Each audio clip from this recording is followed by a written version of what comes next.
Welcome back, Evan, everyone. You're on the Low Ball Pod. He's Lucas. I'm Owen, and we're back.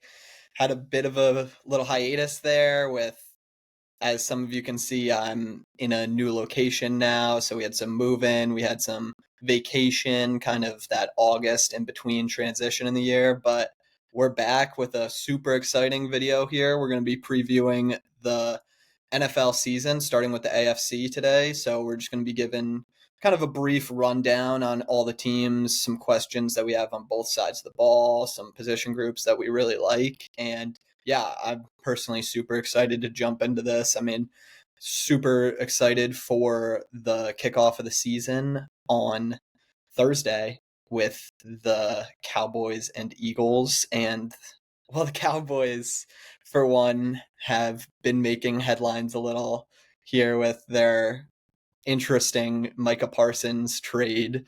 He goes over to the Packers, and like I said at the beginning, this is an AFC breakdown, so we're going to save most of our commentary on that deal for next video, which we plan on getting out pretty soon after this one. But yeah, crazy deal there. Like I said, I'll save my comments. But how are you doing, Lucas?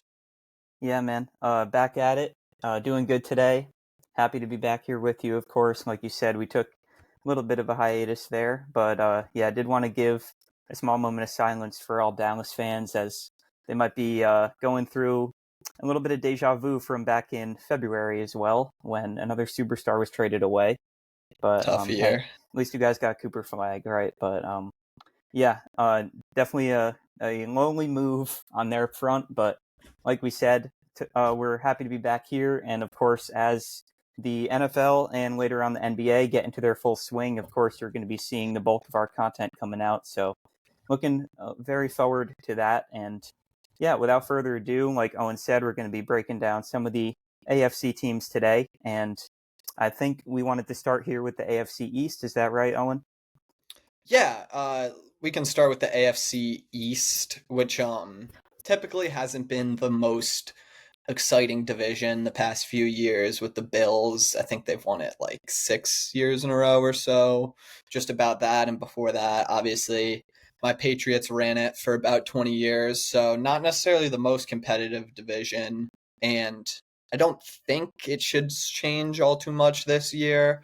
But if we want to start at the bottom, I think the clear bottom team here would be the Jets, unfortunately, who big off season for them. They're kind of trying to reset their culture in the aftermath of whatever the whole Aaron Rodgers debacle was last year. But they bring in Aaron Glenn from the Lions, hopefully bringing in that enforcer head coach. He's a defensive guru, and that was a super aggressive defense in Detroit last year. So he's definitely hoping to bring in some toughness and just reestablish the culture that's kind of evaded the Jets for so long, unfortunately. And the guy who they're bringing in to kind of bridge the eras, I don't know if they consider Justin Fields to be necessarily the long-term answer at QB, but they give him a pretty healthy 2-year, $40 million contract as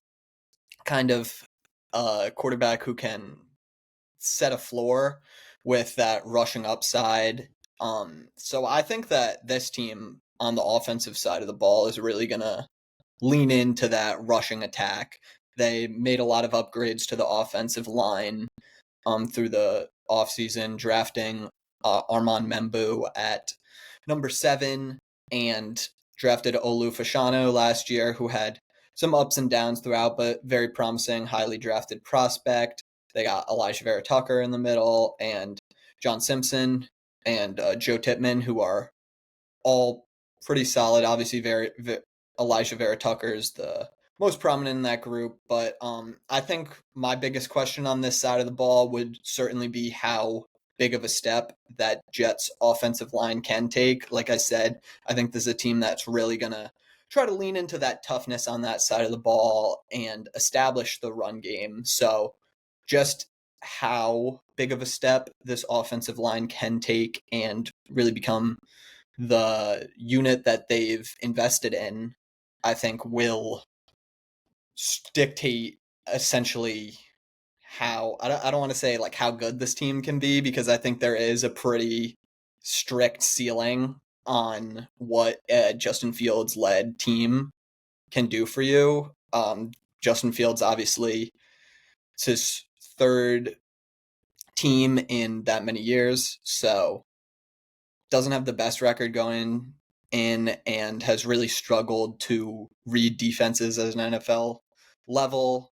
It's definitely known for being kind of a one read quarterback, which with the way that these weapons are dispersed, might not be a bad idea. Just look for Garrett Wilson every time and get the ball out. But yeah, Fields definitely brings a lot in the run game, and they have a couple of backs here in New York that they like. Brees Hall coming off a bit of a disappointing season, but you're hoping that he can get back and kind of show that explosiveness that he had pre ACL tear. But also Braylon Allen showed a lot of good flashes last year. So I think that this offense, the mold they're going for is that feisty run game kind of tough unit that can hopefully be fun. I don't see it being a dominant unit, but I think their goal is as long as they can be kind of a top 20, not 20, not top 20, but like they can get to like the 20th or so offense based on the run game,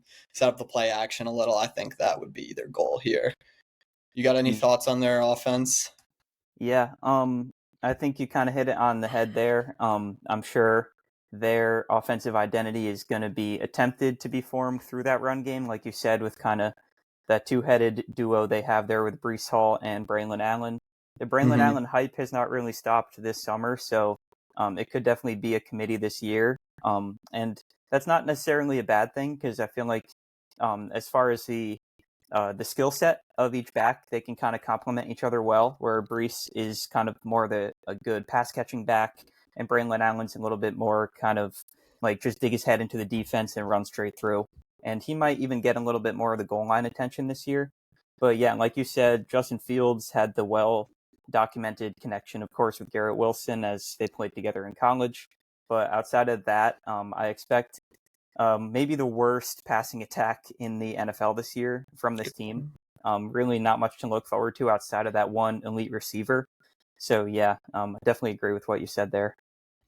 Yeah, and as much as I love Garrett Wilson, it really is just a shallow group of weapons outside of that. They invest in tight end with Mason Taylor, but who knows how much you get out of that first year. And Alan Lazard's still hanging around there on that massive Rodgers contract they got. But yeah, not necessarily the highest ceiling offense, but I think they could potentially be kind of a tough unit. And yeah, I am excited for Braylon Allen, honestly. I mean, super unique athlete at the running back position. I think he's like 6'1", like 230 something. So big, imposing running back, and definitely could kind of characterize that offense. But on the defensive side of the ball, I definitely think that this unit can kind of get back on track, especially bringing in Glenn, who is a defensive minded guy and was able to really continue to push that Lions defense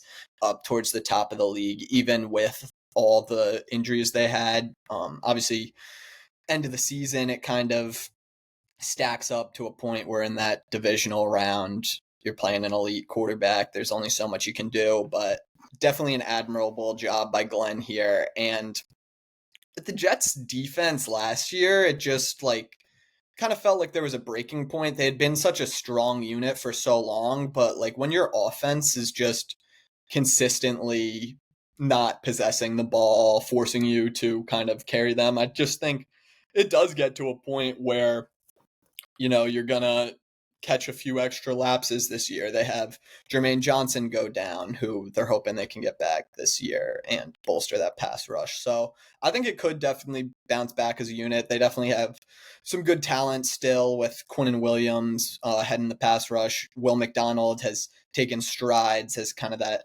speedy edge rusher. And like I said, hopefully getting Jermaine Johnson back to rush the passer. Their second level with the linebackers, probably one of the biggest strengths of this team. Quincy Williams, great kind of dual threat linebacker, and Jamie Sherwood, who they brought back, is just dog mentality. And I do think that Sauce Gardner will bounce back. I mean, every corner, it's such a up and down position that you can have off years whenever. I think was a little bit of an off year for Sauce, especially as a guy who plays a little more physical at the cornerback position. Just got caught holding a couple more times.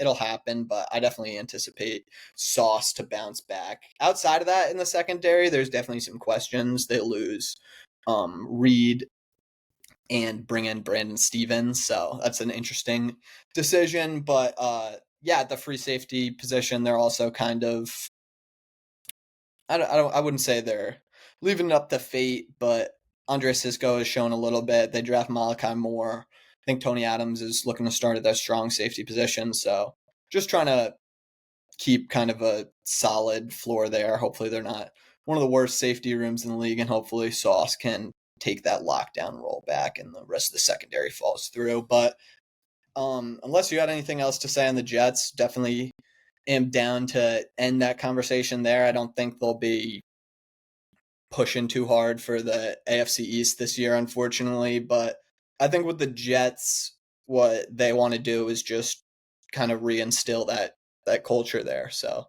hopefully it feels like maybe this year was kind of a really bad feeling. What, like 6-11, I think they went. Hopefully this year is a good feeling, like 6 or 5 wins. So Yeah, the opposite end of the spectrum. I think this team is definitely pretty clearly the worst in this little division, at least. I definitely agree with everything that you kind of covered there. They did have a well-documented drop in performance pertaining to the entire defense last year. They were third in defensive efficiency in the entire NFL in 2023, which is fantastic. Dropped all the way to 17th last year. So that kind of just documents the fall off that they had, despite having a strong talent base and relatively similar personnel that entire time. And you've got to think that maybe the firing of course, Robert Saleh, it was 5 games into the year last season, that probably had a pretty heavy effect on the defensive outlook, as well as, of course, that's the side of the ball that he's strongest on as well. So, yeah, we'll see if they can bounce back this year. It's definitely all going to start on the defensive end for the Jets, but don't think they have too high of a ceiling there anyway. But yeah, if we do want to move on, I am curious to see who you have ranked here between the next two teams. Yeah. I think it's pretty obvious who I have ranked here. Yeah, I'm going with the Dolphins Yeah. at my third spot, meaning I do have the Patriots in second. My Patriots, no bias there. But to be honest, I think it is a fair take this year with the Dolphins being a team who kind of just feel like they're in no man's land right now. Obviously, last year was incredibly disappointing. Tua goes down again with an injury, and the weapons just weren't really able to carry the load with a worse quarterback in there last year. And you just kind of see the ugliness of this offensive roster kind of bear its head. And there is something to be said about this system where, I mean, I'm not the biggest Tua guy, but you do have to give Tua a lot of credit. He is one of the few quarterbacks in the league who I think can run this kind of fast pace, get the ball out quick to these weapons and let them run in space system. You have to really probably get acclimated to that. I'm sure it takes a couple years to really get used to that. So, I mean, if a Tua injury happens again this year, I would expect the same, but barring that Tua is healthy, I do think this is a unit that should be able to bounce back. I think then the question just shifts to just how back can Tyreek Hill get to his prior form, which is, I mean, really the big question of this offense outside of Tua's health.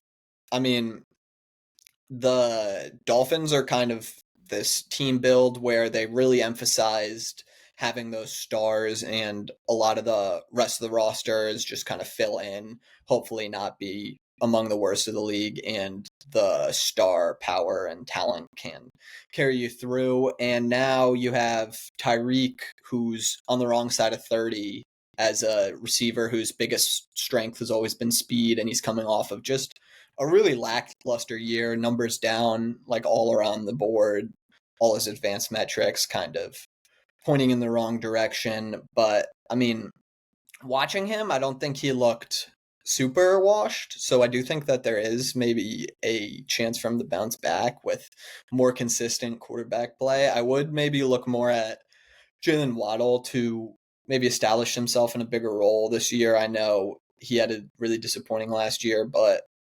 the reports from camp are that he looks very good, and it's maybe kind of challenging and pushing himself more as kind of the number one wide receiver of the future on this team. But part of what I'm talking about with the holes of this team and a unit that's been overlooked for a long time is the offensive line. And they lose Teron Armstead this year, which is just kind of the last piece to fall, where they lose another one of their stars. And all of a sudden you look at the offensive line right now and it's kind of question marks all along the board. They do bring in James Daniels at guard, who has his own questions in terms of health and getting back to what he used to be, but he is probably the most proven guy that you have on this unit. They trade up to draft Jonah Savanaia, who I do like as kind of an athletic guard who can get out in space and kind of do some of the fast stuff this team likes to do. But this unit could be like really bad. And while the Dolphins are known for this quick, get it out fast offense with Tua and the speedy weapons, it just gets to a point where, I mean, sure, say like best case scenario, they look like they're back and this offense is once again one of the highest scoring units in the league.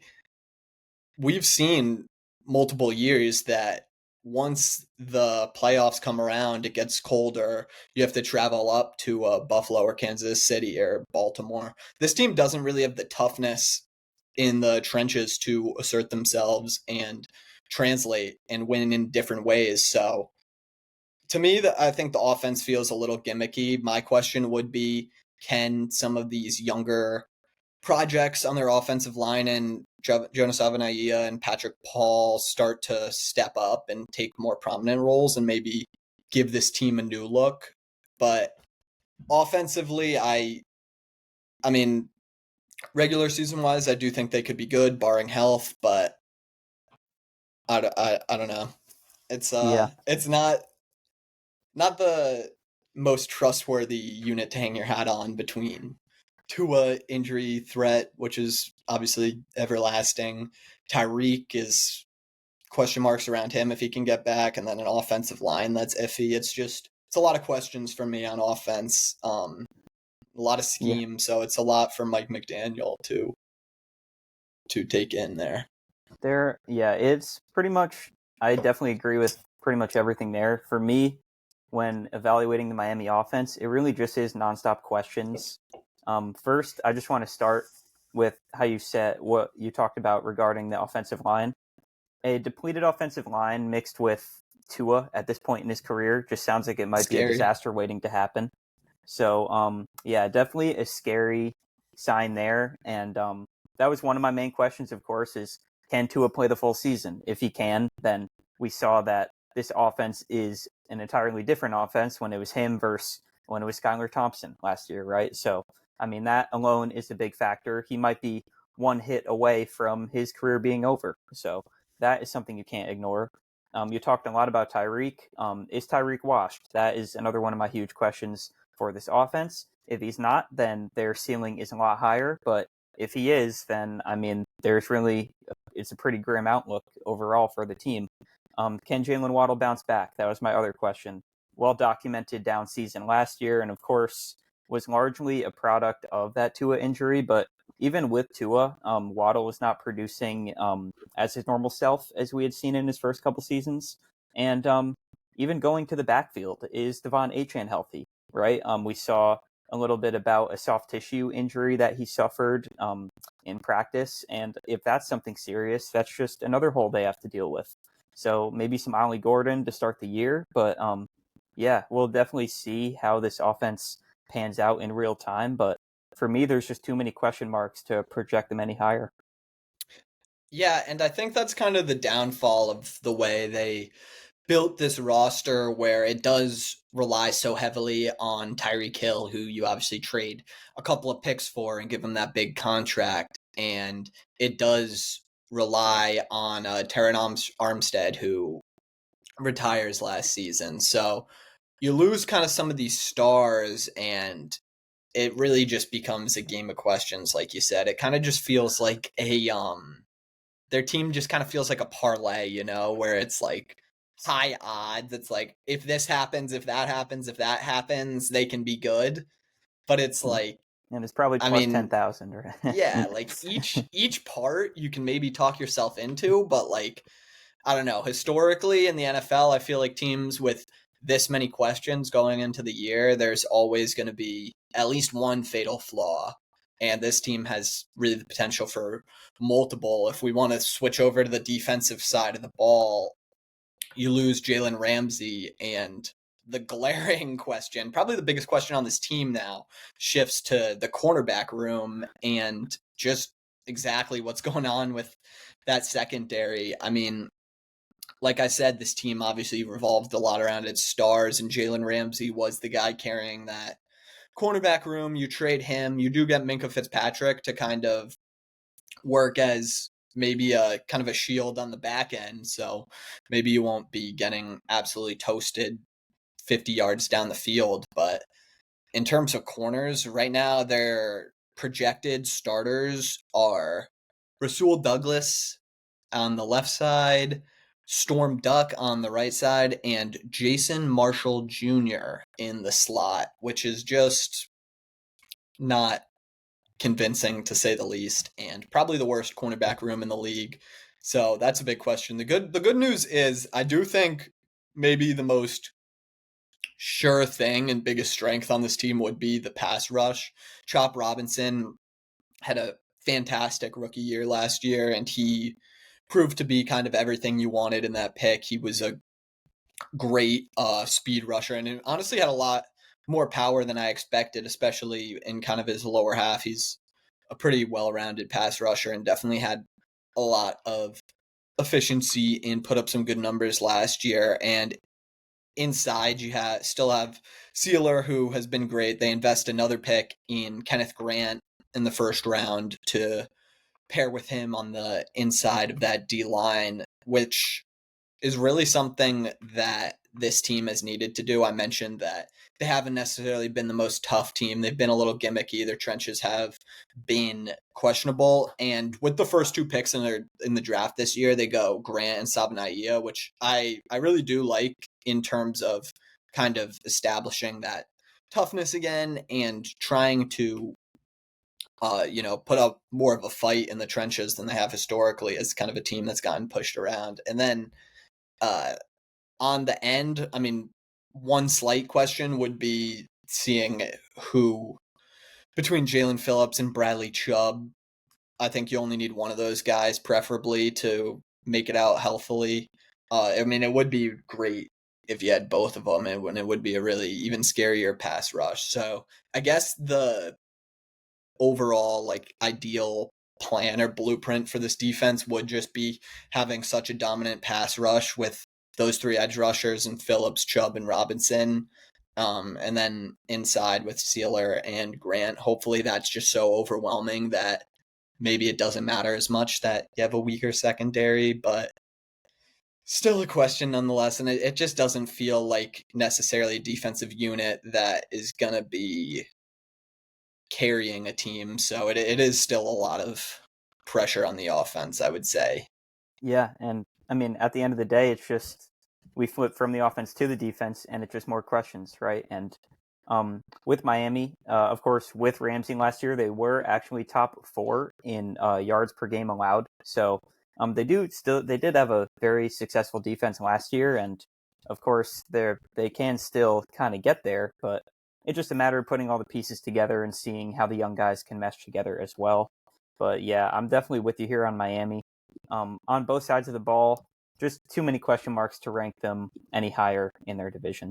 Yeah, and I do think that the defense did almost overachieve a little last year with Anthony Weaver at the helm on the defense coordinator spot. So I do believe in him to be able to definitely have some fun with the defensive line, but I don't know if it's necessarily a unit you can hang your hat on, but I don't know if it's necessarily going to sink them. So still a lot of pressure on the offense. It's going to come down to Tyreek and the offensive line. So Yeah, I it don't think definitely. either of us really want to hang our hat on that. That's I totally agree with you there. Yeah, so of course we know that we had the Jets in Miami, and I don't think that you were bullish enough to place your Patriots first here.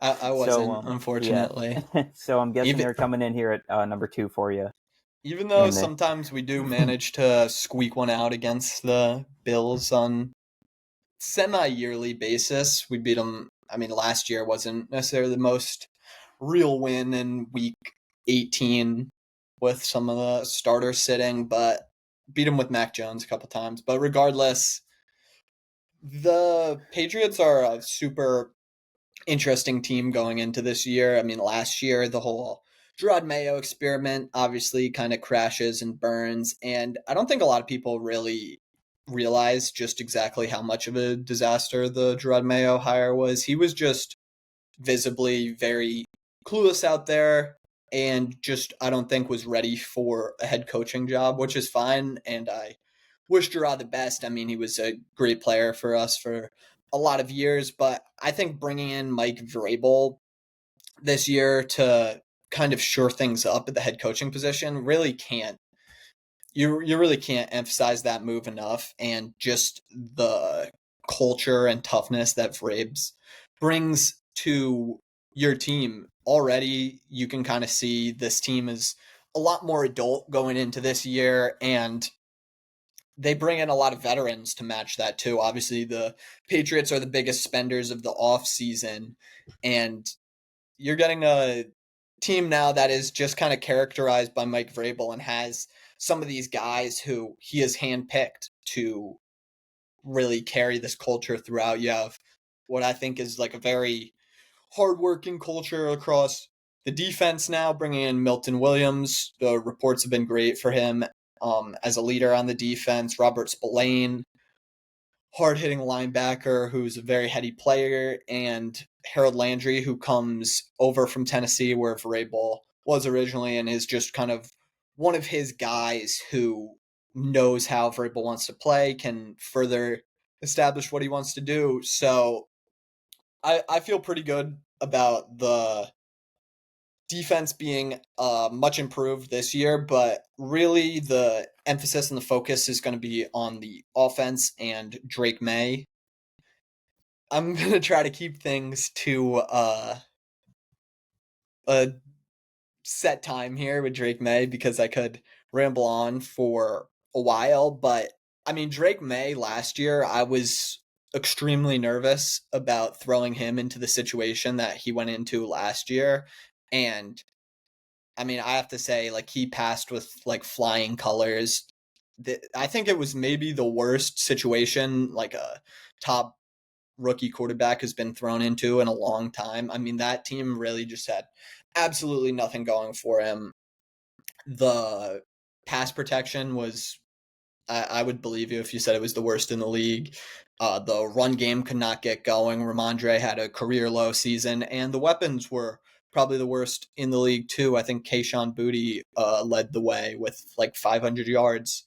So May still really found a way to create out of structure. He was great rolling out of the pocket, finding big throws on the moves. He was great navigating within the pocket, was able to kind of, even though he was being pressured all day, he definitely avoided a lot of sacks and kept those to a minimum. And I think the big knock on him would be just every now and then there's kind of a wild play or maybe a little bit of a mental lapse. But I think that's true of a lot of rookie quarterbacks, and I think this year is a big step to kind of keep those to a minimum. He's always going to be kind of one of those players who's in the mold of, he's a very aggressive player, so there are going to be some head scratching plays every once in a while. I mean, there have been the Josh Allen comparisons where obviously we know that Josh Allen kind of had a longer upbringing and there were a lot of questions with his turnovers in his early years, but I do think that May has all the traits that you want in a star quarterback. He's got insanely strong arm, showed some pretty great pocket presence last year, was actually able to kind of make some pretty advanced reads through offense that asked surprisingly a lot of him in that Alex Van Pelt offense last year, which I will give it to him. It wasn't a terribly run offense, but I think bringing in Josh McDaniels this year just going to bring a lot more structure and a lot more intentionality to what they do. And yeah, I mean, hopefully you can even tap into the rushing upside a little more with Drake May too. I think not too many designed runs for him last year, but really even through scrambling, he was able to pick up big chunks with his legs. So, I mean, I definitely think the ceiling is the roof with Drake May. I could see him being a top 10 quarterback really as early as this year. I mean, do I expect that to happen necessarily? No, I do hope to see him kind of establish himself into that third tier, into that kind of top half of the league quarterback. But yeah, and I guess the weapons are still kind of the big question, but they're vastly improved from last year. Bringing in a guy like Stephon Diggs, I think, is very quarterback friendly, and I am very high on Kyle Williams as an outside threat. Hopefully, can be kind of that deep threat receiver. And Hunter Henry is a rock. Hearing a lot of great things about Demario Douglas's progression, bringing Booty back. A lot of people like Efton Chisholm as kind of a slot Josh McDaniels focused receiver. So I think Drake has a much better situation this year, and I I think he did a pretty admirable job last year considering the situation, and it's only gotten better this year. The offensive line, very notably bringing in Will Campbell with the 4th pick in the draft. They also bring in Jarrett Wilson, signed Morgan Moses in free agency, and Garrett Bradbury is kind of the stopgap center. So automatically you're expecting some improvements among that just based on the extreme overhaul that you have there. So I really don't think that the supporting cast can be as bad as it was last year, both coaching and talent wise. So yeah, I do expect a pretty significant leap from May this year, and he is kind of one of my breakout candidates. So Yeah, I think you have a lot to be excited about there for sure. Like you said, when you have both a personnel and a leadership overhaul in the capacity that the Patriots did, with a young quarterback, I think that's an awesome thing because it kind of establishes the route and the direction that you want to take the entire team in and the entire identity in. Mike Vrabel is one of the best guys that you can kind of get for that type of reestablishing culture role. And yeah, you hit it on the nose as well with Drake May, of course, really had nothing to work with last year. I think maybe it was Hunter Henry that actually was his leading receiver last year. I might be mistaken, but just a crazy sentence if that's true. But yeah, bringing in Diggs, who should be good to go week 1. Of course, he had that ACL injury last year with Houston, but all reports are he's good to go, and he should be a solid receiver 1 for May, and someone that should easily be able to obtain over 1,000 yards if he's able to stay healthy this year and develop a positive connection. And Kyle Williams, yeah, another guy who could definitely step in and make an instant impact here in the offense. I think the obvious trajectory for the Patriots is only one way, and it's going up. yeah, and one thing I do have to say about the Patriots is they have like one of the easiest schedules I've ever seen. They get a stretch where they play the Saints, the Titans, and the Browns consecutively. They play the Giants later on. And obviously they're in a division with the Jets, who are one of the worst teams in the league, and Miami, who we obviously have a lot of question about. So that's just naming a few of the kind of easier opponents on the schedule off the top of my head, but I know it's a pretty easy schedule. So a lot of people definitely are kind of probably raising an eyebrow at their win total, which I'm pretty sure it's like 7 or 8.5, which is pretty rich. I don't know if it's a bet that I would necessarily be taking if I wasn't a Patriots fan, but I do expect just a pretty tremendous step forward. If we want to talk about the defense really quickly,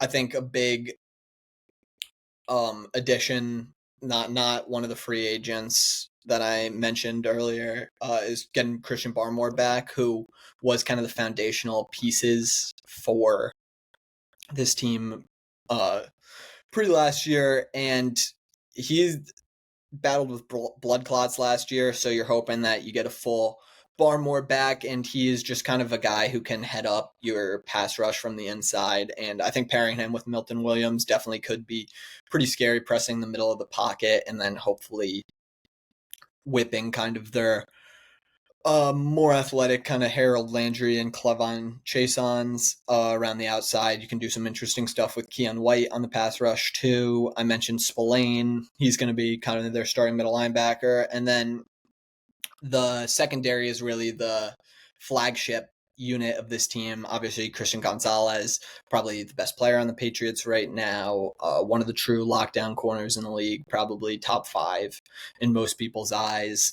He is just about as good as it gets as a man corner, and they bring in Carlton Davis as CB2, making him probably one of the best CB2s in the league. And this is a unit that is just going to be able to play straight man all game, and the pass rush, I think, is really going to benefit from that. Over the top, they did actually cut Jabril Peppers the other day. I'm not sure what's going on with that situation, but that's definitely a blow for sure in terms of the ceiling of this unit. But I guess they do like the rookie Craig Woodson, who they took in, I think it was the 4th round this year. But yeah, I think everything with the defense is probably going to circle around those 2 on the outside, who are just going to be able to run with virtually every receiver unit in the game. So between that and the additions to the pass rush, I really do think that this defense can be much improved. Obviously, the coverage as a whole is going to just kind of give you some more coverage sacks. But yeah, I mean, one of the worst pass rushes in the league last year, another unit that's being completely overhauled. The Patriots are really like a completely different team from last year if you look at it. I think they have 60% new players, new coaching staff all around. It's a really different thing, and you pair that with an easy schedule. I do think that they are kind of on the outside of the playoff bubble in this very talented AFC. I mean, Yeah. but Just one more yeah, thing to add. Yeah. Like you said before, with the easy schedule, and I did check as well, the line for them this year is 8.5 for wins. But it's yeah, steep. first month of the season is Raiders, Dolphins, Steelers, and the Panthers. So realistically, that if all things are clicking, that could be a 4-0 start. So Yeah, I mean, I mean we'll see. we'll see how they come into the year. It could be 4-0, but these are teams that are kind of in the same tier as the Patriots, where I think have a lot of questions, have a lot to prove going into the year. So Mhm. definitely will be a telling first month for sure. We For want to sure. talk about kind of the unanimous preseason 1 seed pick in this division going into the year, the Bills. Really not too much to say overall in terms of the offseason. I don't think they really changed too much. Definitely focused on bringing a lot of these guys back. They do bring over Joshua Palmer as another receiving option. But I mean, this is obviously among the best offenses in the league last year. And when you have Josh Allen and the way he played last year, where he really just kind of transformed his game and took it to the next level. Definitely known as a super aggressive, big arm quarterback before last year, but super impressive. Just not only the way that this offense was built and kind of the tone switch in that with Joe Brady, I think he really did a great job. But you got to give it to Josh Allen, who was able to mold his game and change things into more of a cerebral dip and dunk type of quarterback. I mean, they obviously lose Diggs and lost a lot of explosiveness in the receiving game. I still am not necessarily the highest on their weapons, but it's kind of the attack from 1,000 paper cuts type of thing. They just were a well-oiled machine with a run game that was vastly improved, one of the better offensive lines in the league, and you mix in Josh Allen's just kind of bruising running ability. This was just a pretty impossible offense to stop, really, and a movable object. And the way they did it was awesome. I loved watching this unit. They fit super well together. I love kind of the three-headed running back room that they utilized. James Cook was obviously just a great kind of breakout last year in terms of just kind of taking what was given to him and showed some explosiveness when he had to. Read, I think, his rushing lanes very nicely and just played a great role. I mean, he was their goal line guy too, and he had what was it, 13 touchdowns he rushed for, or Maybe more. It was like yeah, 16. I think he accounted for 18 total. So I mean, super useful red zone threat. And that's another kind of strength of this unit, just because they are able to move the ball so consistently. They are so great in the red zone. And Josh Allen obviously helps with that too. So, I mean, Allen, obviously one of the best quarterbacks in the league. I don't really have too many questions for this offense. I would maybe like to see them get a little more explosive. And I think hopefully Keon Coleman can be the guy who can emerge as kind of more the elite high end weapon in this team. I know he had kind of a couple games trending in the right direction before he went down last year with injury. So hopefully a full season of healthy Keon Coleman can elevate this team.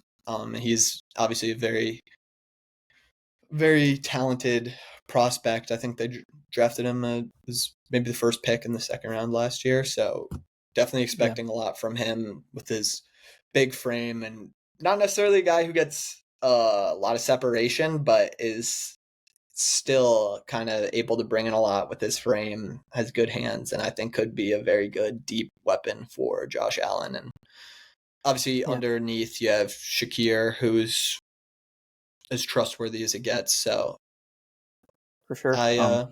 I'm feeling good. Yeah, this offense definitely projects to be elite again. Like you said, it all starts with Josh Allen, and shout out to him being able to secure his first MVP last year. Um, and yeah, I mean, I feel like the offensive core they have, just because of him, is still going to be one of the best in the league for sure. I mean, Keon Coleman, I do expect a year two leap. Like you said, him and Allen were definitely showing that they were definitely getting more on the same page and improving their chemistry as the season went on. And then he did go down with that injury, which kind of set him back a little bit. But hopefully, year two, he will continue on the upward trend there. Khalil Shakir had a little bit of an injury scare. I believe it was the ankle in preseason, but I think he'll be good to go week one. And that's a pretty good 1-2 punch for Allen. Of course, no more Stephon Diggs. They don't have that alpha receiver, but when you have a Josh Allen, you can usually make it work. And then Dalton Kincaid, I mean, a guy who we could also still see a leap from this year. And Yeah. I yeah, think he was also battling injuries last year. So definitely. And then, like you said, with the backfield, very dynamic. James Cook and Ray Davis being the top two guys there. And yeah, I like this offense a lot again. yeah, I love the way they utilized Ty Johnson as kind of the pass catching back there too, and he definitely showed some chops there. So I mean, it's like you said. I mean, you give kind of Josh Allen a more consistent offense where he's able to control the pace of the game. They're able to consistently just kind of work their way up and down the field. You give him that, and what does he do? He gets you an MVP. So great year Franchise for them. record, 525 points, most they've ever scored.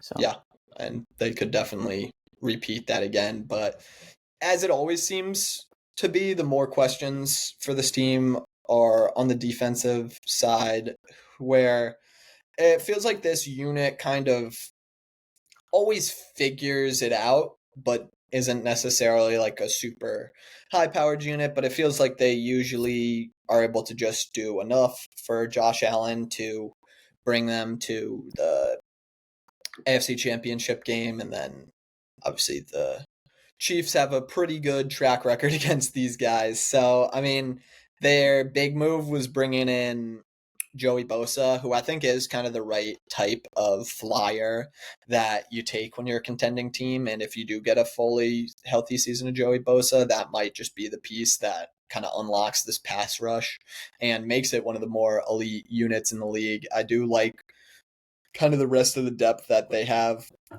among this unit. Ed Oliver, maybe not his best year last year, but still a very useful pass rushing defensive tackle. And Greg Rousseau has really emerged as a very consistent edge who probably projects as their starting edge this year, but I think he's kind of the perfect number 2 edge rusher, very athletic, steady edge rusher.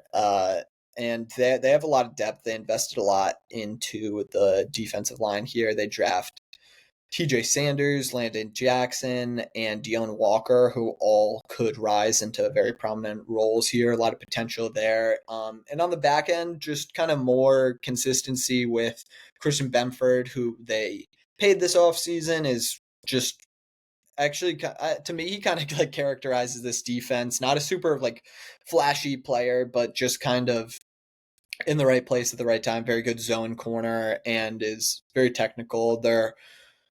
Outside of that, they're kind of banking on some old familiar faces. They have Trey White listed as their starting corner.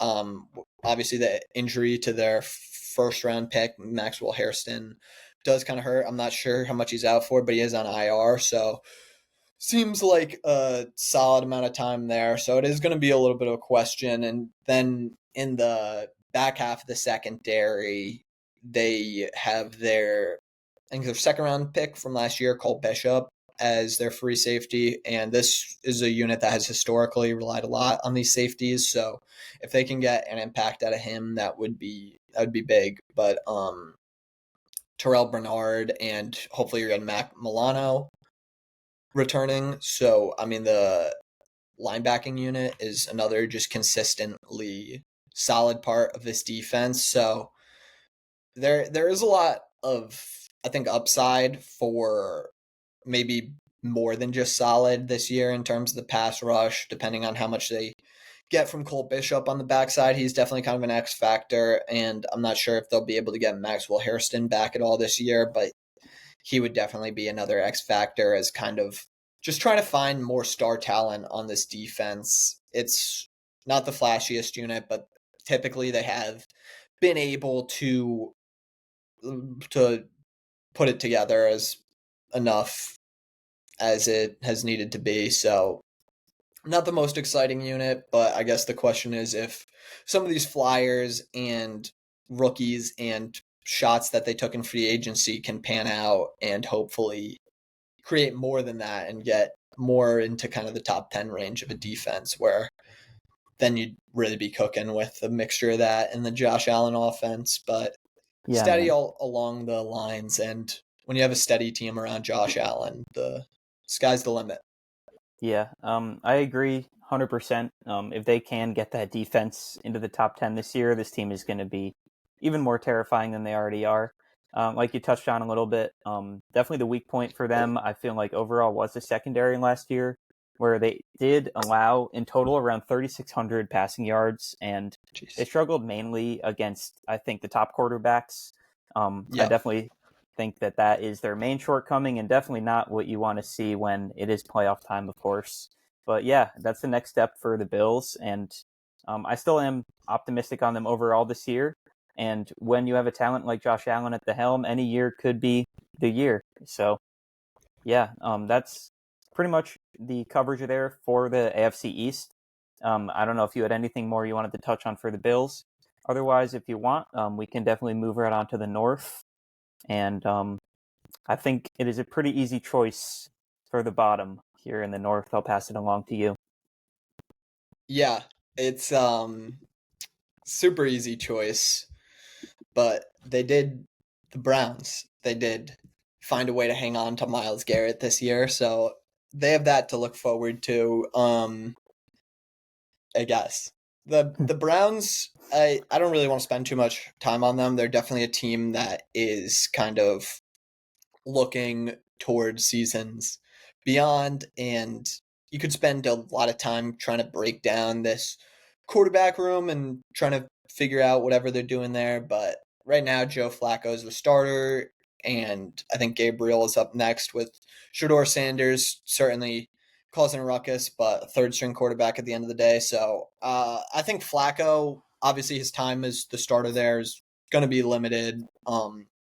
We'll see how much they do like Gabriel. I think he is kind of the quarterback that this Kevin Stefanski regime ideally wanted to come in and run this offense for this year. I don't think he's a super high ceiling player, but I do think that he is able to do a lot of the kind of the play action stuff that and just kind of set the offense up in a way that I think this coaching staff wants to run their offense. Their offensive line is very questionable throughout, with a lot of older guys returning who have a lot of injury issues. I think we saw this like entire offensive line was injured last year. So they do have Batonio and Teller and Conklin all coming back for one more ride. But really the health of those guys is certainly in question, and I'm not sure if it really matters, to be honest, with the quarterback room that they have. I don't think anything too special is going to be coming out. It would be cool to see if they could get the running game going behind those guys if they're healthy. I do like the Quinshon Judkins pick, but that is a question within itself too, because he got a DUI over the summer and hasn't signed yet, and we don't know what's going to happen with his suspension. So right now it's Jerome Ford and Dylan Sampson, who are both pose kind of big play threats, but maybe not necessarily the most consistent guys on a down-to-down basis. But yeah, I mean it's not going to be a good offense. So I don't really think we need to spend too much time on it. The weapons are okay, but it's a team that is going to want to play how Kevin Stefanski typically envisions, with a lot of running the ball, a lot of under center, a lot of play action. So they're going to try it, but I really don't. I don't see any potential for this offense at all this year. I mean, if you're a big Shador guy, maybe you think he's the guy who's going to come in and just transform things, but I don't know. I don't know if I see that ceiling with Shador, and we saw in his last preseason game just not great pocket feel. He takes 5 sacks, loses 40 plus yards on those. It's really going to be tough to do anything with this offense if you're taking sacks like that. And just, I think you're the mold for Shador is just kind of being that cerebral feel for player, but I don't know if he really has that, and he's certainly not the elite athlete that can get away with not being that. So I think that's maybe why they favor Gabriel a little bit right now, and I'm not sure that that'll change, but it'll certainly cause a lot of headlines if he is thrust in the starting lineup, and that's probably just about as exciting as anything going on for the Browns right now. Really no need to spend too much time on this team. It is definitely a pretty bleak outlook. I believe, to add insult to injury, if I'm not mistaken, Judkins was practicing with his college team semi-recently. Oh, really? I do believe I saw that headline. Of course, You guys can fact check me if you saw differently, but I'm pretty sure I saw that, which would be insane if he is not even going to be with this team at all next year. But yeah, I mean, the one only bright spot I can really think of is maybe the production they can get out of Jerry Jeudy, but maybe Joe Flacco and him have some fun moments. But outside of that, I think it is a very dark outlook for this team. Yeah, I guess if you were a Browns fan looking for something to be excited about, the defense would be the side of the ball that you do kind of lean towards, where when you have Myles Garrett, the threat of being a high-end defense is always there. And I do think it's going to be really fun to see him and Mason Graham, who they obviously take with the fifth pick in the draft, I think. I think there could be a lot of fun things between stunting those guys and letting Garrett loose with a little more interior pressure from Graham. But secondary should hopefully maybe bounce back. Not super convinced on that, obviously, but Greg Newsome and Martin Emerson were pretty rough last year, so I would assume that maybe they can't be too much worse. And obviously, Denzel Ward is the star of that unit. They did draft Carson Schwessinger at middle linebacker, who is kind of a nice coverage piece from that position and is kind of in that more valuable middle linebacker archetype. But rookie linebackers typically definitely take a little while to get acclimated to the NFL game. So I don't know. I don't expect too much from this team overall. I would probably have them in my bottom 3 teams in the league or so. I really don't see too much of a path for them doing too much of anything. So if it's all right with you, I'm definitely good to we can move definitely on. move But on. This is a sad shout out team. Myles Garrett though. Yeah, most definitely. It's a 14 really sacks sad last position. year. He'll always do what he can. But yeah, Would have at been the end of great the to see day, him traded. definitely. They did allow over 25 points a game last year, and the offense isn't going to be any better. So, sorry, Browns fans, but at least you got the Cavs over there. If you do want to move on to your next team in the North. Yeah, and that is going to be the Pittsburgh Steelers, who I don't think I'm as low on as some people. I think it's pretty easy to go into this team and just be like, "Oh, Rodgers is washed. Like the Steelers are the Steelers. They're going to do their little first round exit thing if even, but not be too serious." I do think that the offense under Rodgers holds definitely potential to be as good of a unit as this offense has been since kind of the Big Ben era. I know definitely not Rodgers' best year last year, but I don't think he's necessarily completely washed. I think his arm looks fine. I do think that just kind of the whole situation with the Jets maybe wasn't the most like invigorating situation for him. I'm not giving him any type of out there, but I don't know. It seemed like he was definitely pretty checked out for most of the season there, looking to just play like a 40 whatever year old quarterback and not take too many hits. But I think in this Mike Tomlin led culture and just strong willed Steelers team, I do think that he could have a little bit of a resurgence and kind of ride off into the sunset in a more positive light. And I mean, while he's coming off a bad year, he is actually, like, unfortunately, probably one of the best quarterbacks this team has had since Big Ben. Not saying that there's too much of a competition there, but I just based off that, I do think that this unit has potential to be as good as they have been in recent years, or better. But it is gonna definitely come down to the offensive line, which they have invested a lot in. They are moving Broderick Jones back to his natural position at left tackle, and the Broderick Jones experiment has just kind of been an up and down thing, maybe a little more down. But he's definitely still a player with a lot of promise, and you're hoping that when he's back on the left side next to a veteran in Sumalo, hopefully he's able to kind of right the ship and get a lot more comfortable. And I know there's been kind of good reports, but on the opposite side, they have Troy Fatanu coming back, who they drafted in the first round to the last year. Yeah, last year, because it wouldn't be this year. So last year.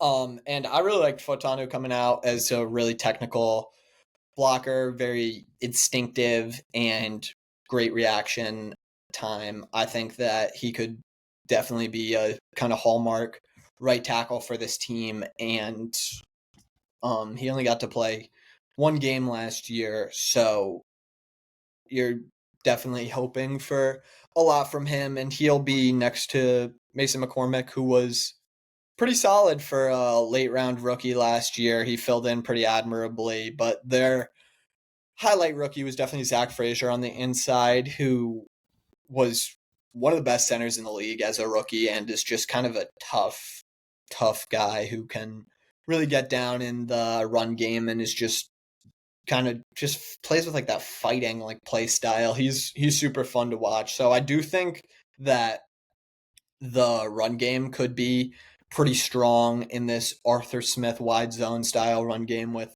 a lot of potential on this offensive line. The running back room is pretty interesting too, with Jalen Warren now probably getting a lot more of the touches, or more than he had been getting previously, with Najee taking up a lot of those. So I think that Warren in kind of an expanded role definitely poses a lot of opportunity for those explosive plays. He's a good pass catching back. So hopefully hopefully that works out for them. But they did also invest a solid pick into Caleb Johnson, who I think is a guy that really fits this Arthur Smith wide zone role pretty damn well. In college, you could definitely see that he's a very patient runner. He's a runner who builds up a lot of speed as he goes. And I think if this line can kind of match their draft pedigree and their expectations, I think Caleb Johnson could really transform into like a franchise running back for this team if given the chance, with Jalen Warren as kind of your third down, kind of scat back guy with a lot of that big play threat and burst. But yeah, I think that could be a fun run game. The weapons are pretty much solely DK Metcalf at receiver. I mean, they do have Calvin Austin, and they drafted Roman Wilson the year before. But it's going to be a lot of Metcalf and Rodgers buddy ball. You know, Rodgers likes to target his number one receiver pretty heavily, so it is just kind of going to hinge on the ability of those two to get on the same page. I'm not necessarily the highest on DK Metcalf a long time, but he is definitely a guy who puts a lot of threat on the defense in terms of just being so big and so fast. He is going to really provide that deep ball threat. He is obviously not necessarily as dangerous after the catch as you'd expect, but he's just a very useful player that's going to take a lot of attention from the defense and hopefully open up some more stuff underneath for kind of the Roman Wilsons of the world. And I know Austin is kind of a good deep threat as well, but I think they are going to like to get their two tight ends involved underneath. Jonnu Smith is a guy who Arthur Smith has seen a lot of success with.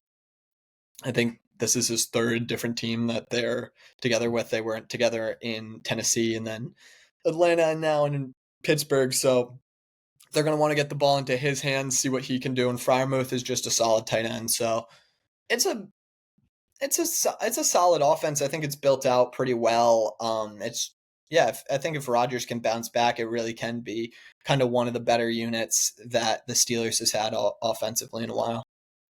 Yeah, it will definitely all start with Rodgers, and this is definitely not a an offensive group that I'm ecstatic or over the moon about, but I do Mm-hmm. definitely see where they're going. Of course, like you said, it all starts with that offensive line, and if that offensive line can show even more improvement with this backfield, I think there is a lot of promise there, mainly because I do like the dynamic a lot between Jalen Warren and a Caleb Johnson.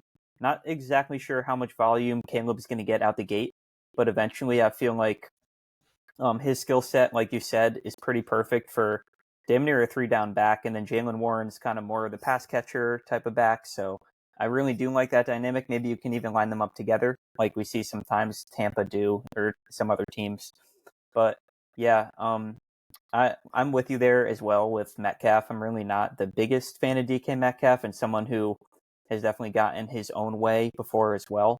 So at the end of the day, I don't feel comfortable projecting this offense as anything more than middle of the pack, but yeah, I do definitely like some of the pieces. That might be really all they need to be, though, with obviously their defense's history. And Definitely. I mean, I think if you give Rodgers a solid run game, that he could get a little more comfortable.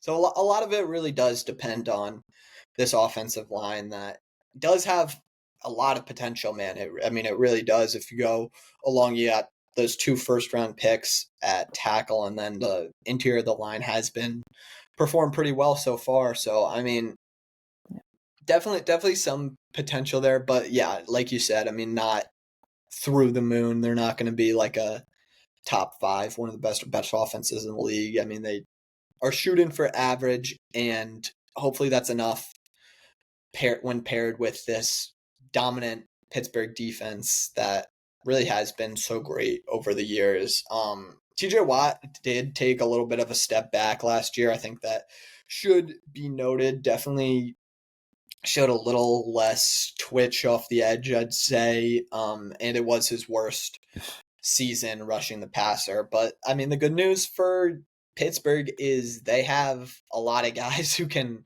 rush the passer, and TJ Watt still stands to be like one of the best run defending edges in the league, and just their whole defensive front is like so well built. Obviously, Alex Highsmith is the other guy on the edge, and he is just the perfect number 2 pass rusher. But they also have Nick Herbig, who showed a lot of promise in spurts last year. So, I mean, I think that this edge group is probably one of the best in the league, and you pair that with an interior group that has been so great and now has even more promise. Obviously, you do have Cameron Hayward, who has just been such a rock for this team and has been good for so long.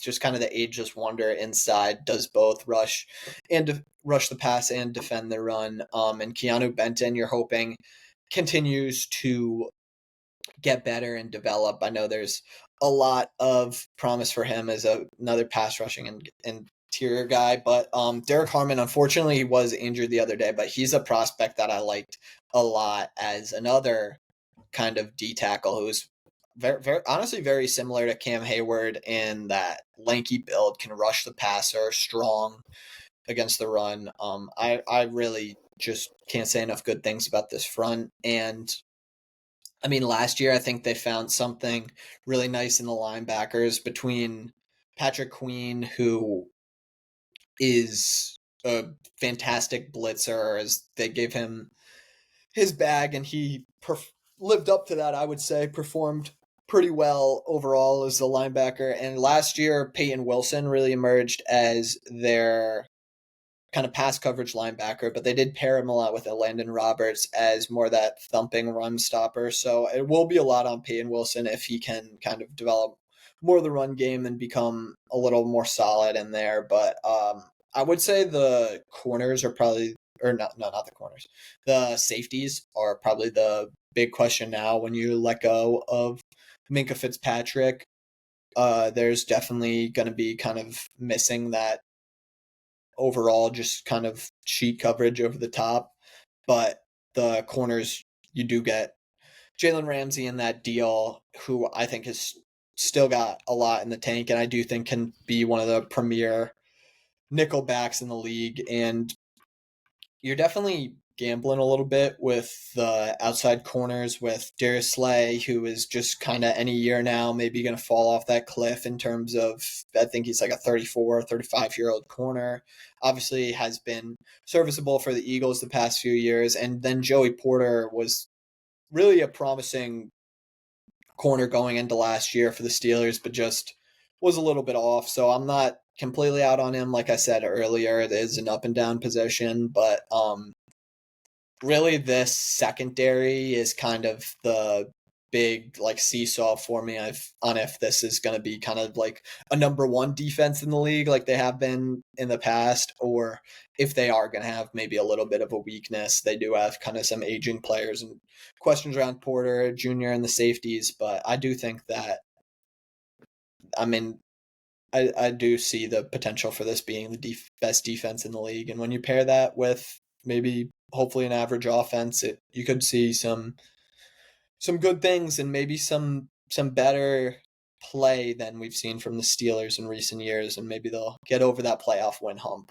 But Yeah, you really hit it right on the nose there, and like we said before, if they can pair what could be at least like a top 3 defense with a middle of the pack offense, the ceiling there is relatively high. So it'll definitely be interesting to see how they can mesh together, especially with the addition of Ramsey.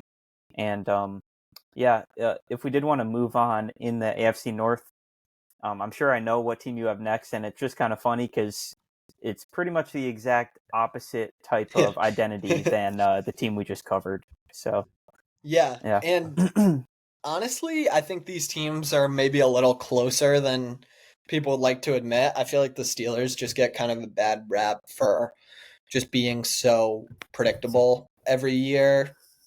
And I would say the Bengals aren't really, I mean, they're a little predictable in terms of like, you know what you're kind of going to get on both sides of the ball, but they're just so much more electric of a team than the Steelers, who just kind of have this rep as a boring team. The Bengals, like, obviously, I mean, the offense we all know is just like fireworks when they're on the field together. Like when you have, which is damn near like 50 to 75% of their payroll in their big three of Burrow, Chase, and Higgins. Like when those guys are all on the field, I mean, what do you do? Like genuinely, what do you do? I think, in my opinion, that is probably the best 1-2 punch at receiver in the league. And you match it with Joe Burrow, who just has such good chemistry with these guys, is such a just demon working his way through the pocket, working his way through his reads and delivering accurate balls, and just one of the best, the best pocket passer in the league, and is just one of the most cerebral players at the position right now. But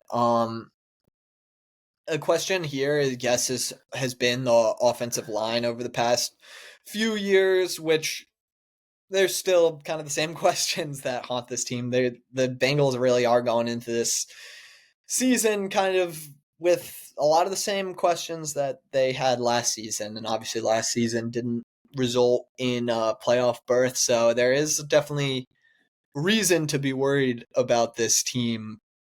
But I mean, yeah, on the offensive line, it is gonna, I think, hinge a lot on the year 2 leap, hopefully, from Amarius Mims. He has battled injury, but I did think that he was a very promising corner coming out. So if you can, or not corner, tackle coming out. So if you can at least lock down the tackles with Orlando Brown and Mims, I do think that this Bengals offense will benefit tremendously. I mean, any time that you can kind of provide for Burrow is just that much more dangerous in getting the ball out to these receivers. And kind of the new revelation in this offense is Chase Brown at running back, who emerged in the second half of last year when he had more of an opportunity. And Chase Brown is like a really fun player. I mean, he moves as fast as anybody, as you see on the field. So when you match that with this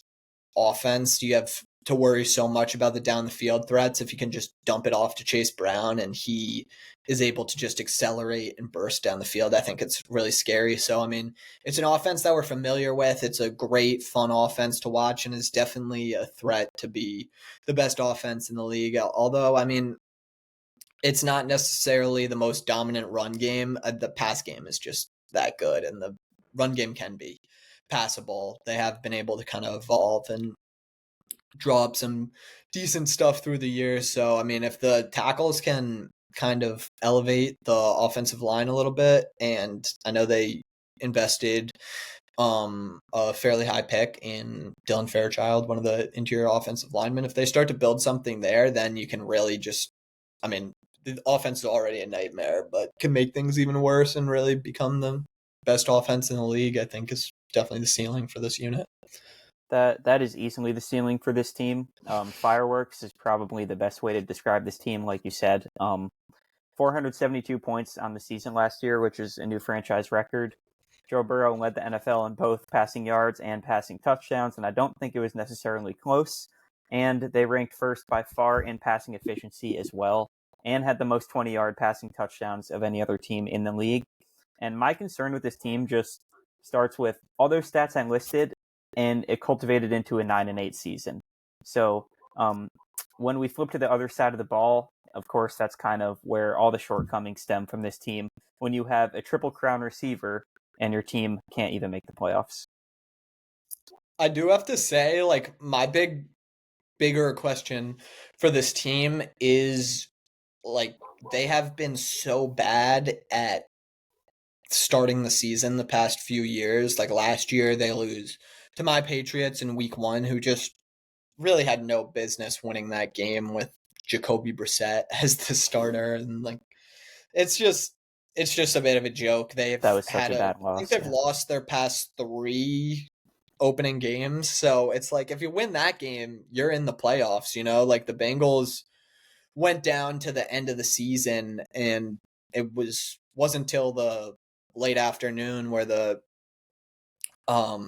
Broncos beat the Chiefs backups that they were eliminated. So I think capitalizing on the early season opportunities are going to be key for this team. I don't know who they play week 1 this year. I'll pull it up. But yeah, they have the Browns. It's like, that is not a game you can lose. You start out the Browns. The Jags we'll get into them later. They'll definitely be a little more frisky, but you got to start the season out stronger this year than you have in years past. And I think that a lot of that is on the coaching staff. You got to make sure that these guys are ready.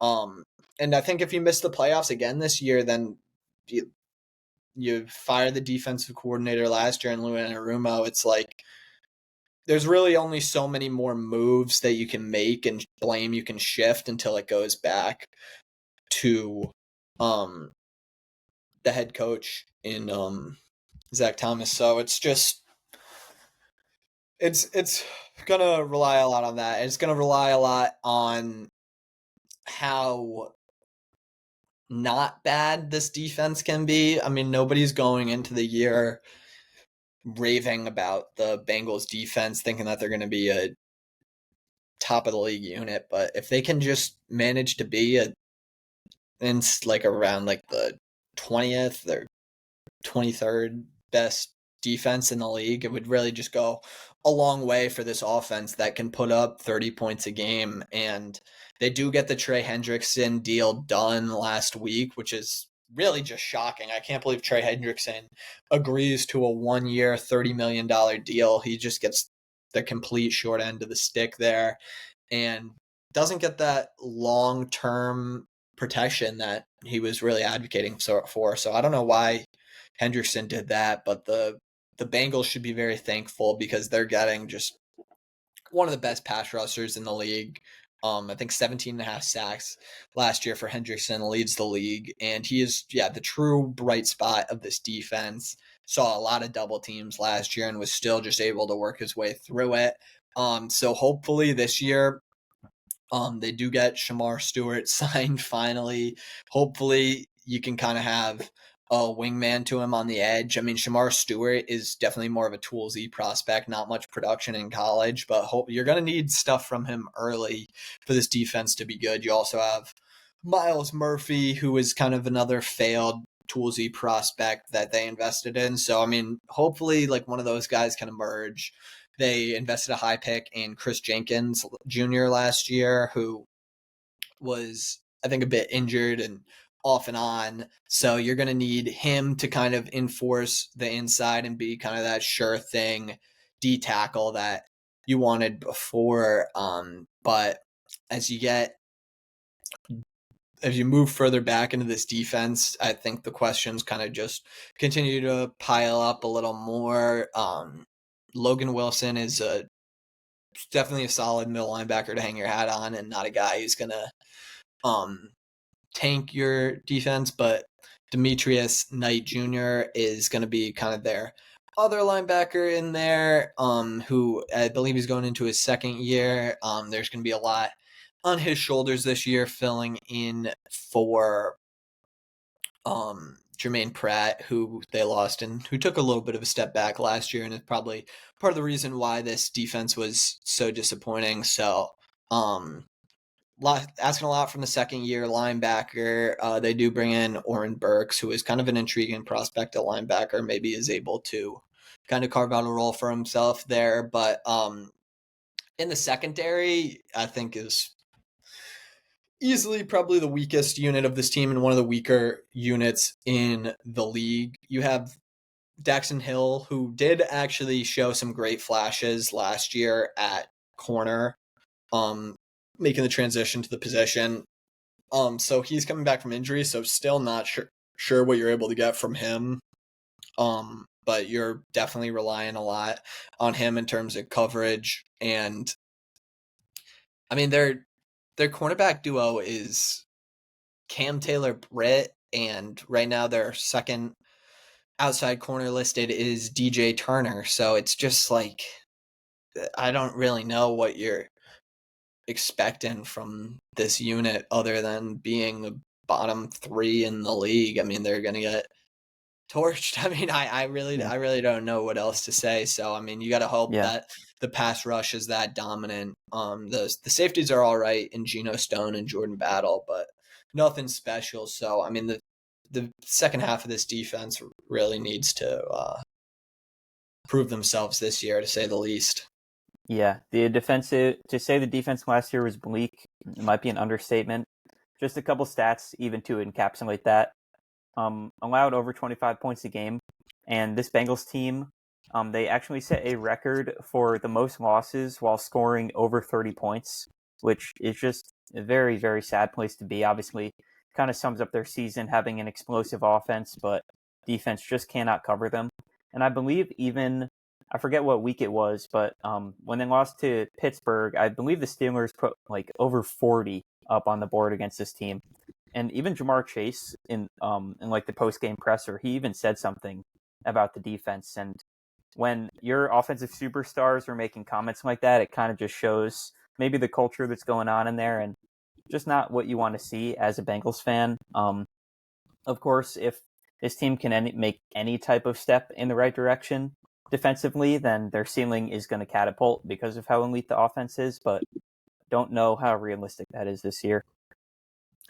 Yeah, I mean, giving up 40 to the Russell Wilson Steelers is just, it's deserves any type of call out or reaction, especially from Jamar Chase, who put up an all-time season last year. You have two all-time seasons in terms of Chase's Triple Crown, and then Burrow just absolutely torching the league. And dude, I mean, how do you not make the playoffs? But yeah. Before I get angry, let's switch to a team that has a lot more to be happy about. Maybe not in terms of how last year ended, but in terms of how this year is looking. The Baltimore Ravens are probably my number one team in the league going into this year. I mean, this team is just absolutely stacked, and it just feels like this just might be the year for them. They're really loading up on defense, and their offense is as well-oiled as it gets. We'll start there. Starts with Lamar Jackson, who really could have won his third MVP last year and will be in competition for it this year. He is just as good as it gets at the quarterback position. He has turned into just as really as good as a passer as virtually anyone in the league. I mean, he throws with so much touch. He is just able to put so much pressure on the defense in terms of you don't like him in the pocket, you don't like him outside of the pocket. It's like Lamar Jackson is a one-man team in and of himself, and he does everything that you could possibly ask for him more. And you surround him with Derrick Henry, like an all-time running back, like you just create this insanely scary two-headed monster. Like obviously the best running back quarterback backfield in NFL history and from a rushing standpoint. And you have an offensive line that is just form built to what they want to do in terms of getting guys out in space. You got Tyler Linderbaum pulling, who's just an awesome center. Ronnie Stanley had a nice bounce back season. The rookie Roger Rosengarten looked pretty damn good. I like plenty of weapons for him. Zay Flowers comes back this year after the injury late in the year. And I feel like people forget that Zay Flowers was like hurt at the end of the year, missed that Bills game. Like going in that game without your number one receiver, it's probably a very different game if Zay Flowers plays. Rashad Bateman,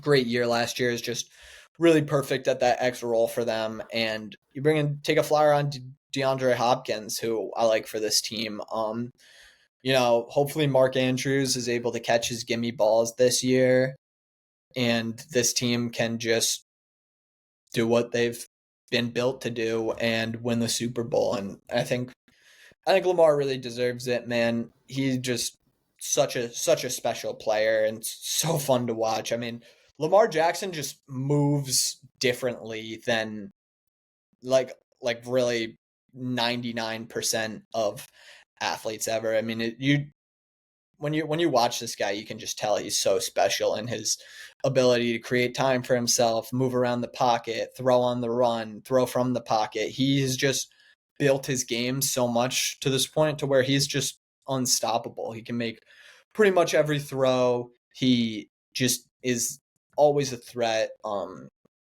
I can't say enough good things about this offense. Yeah.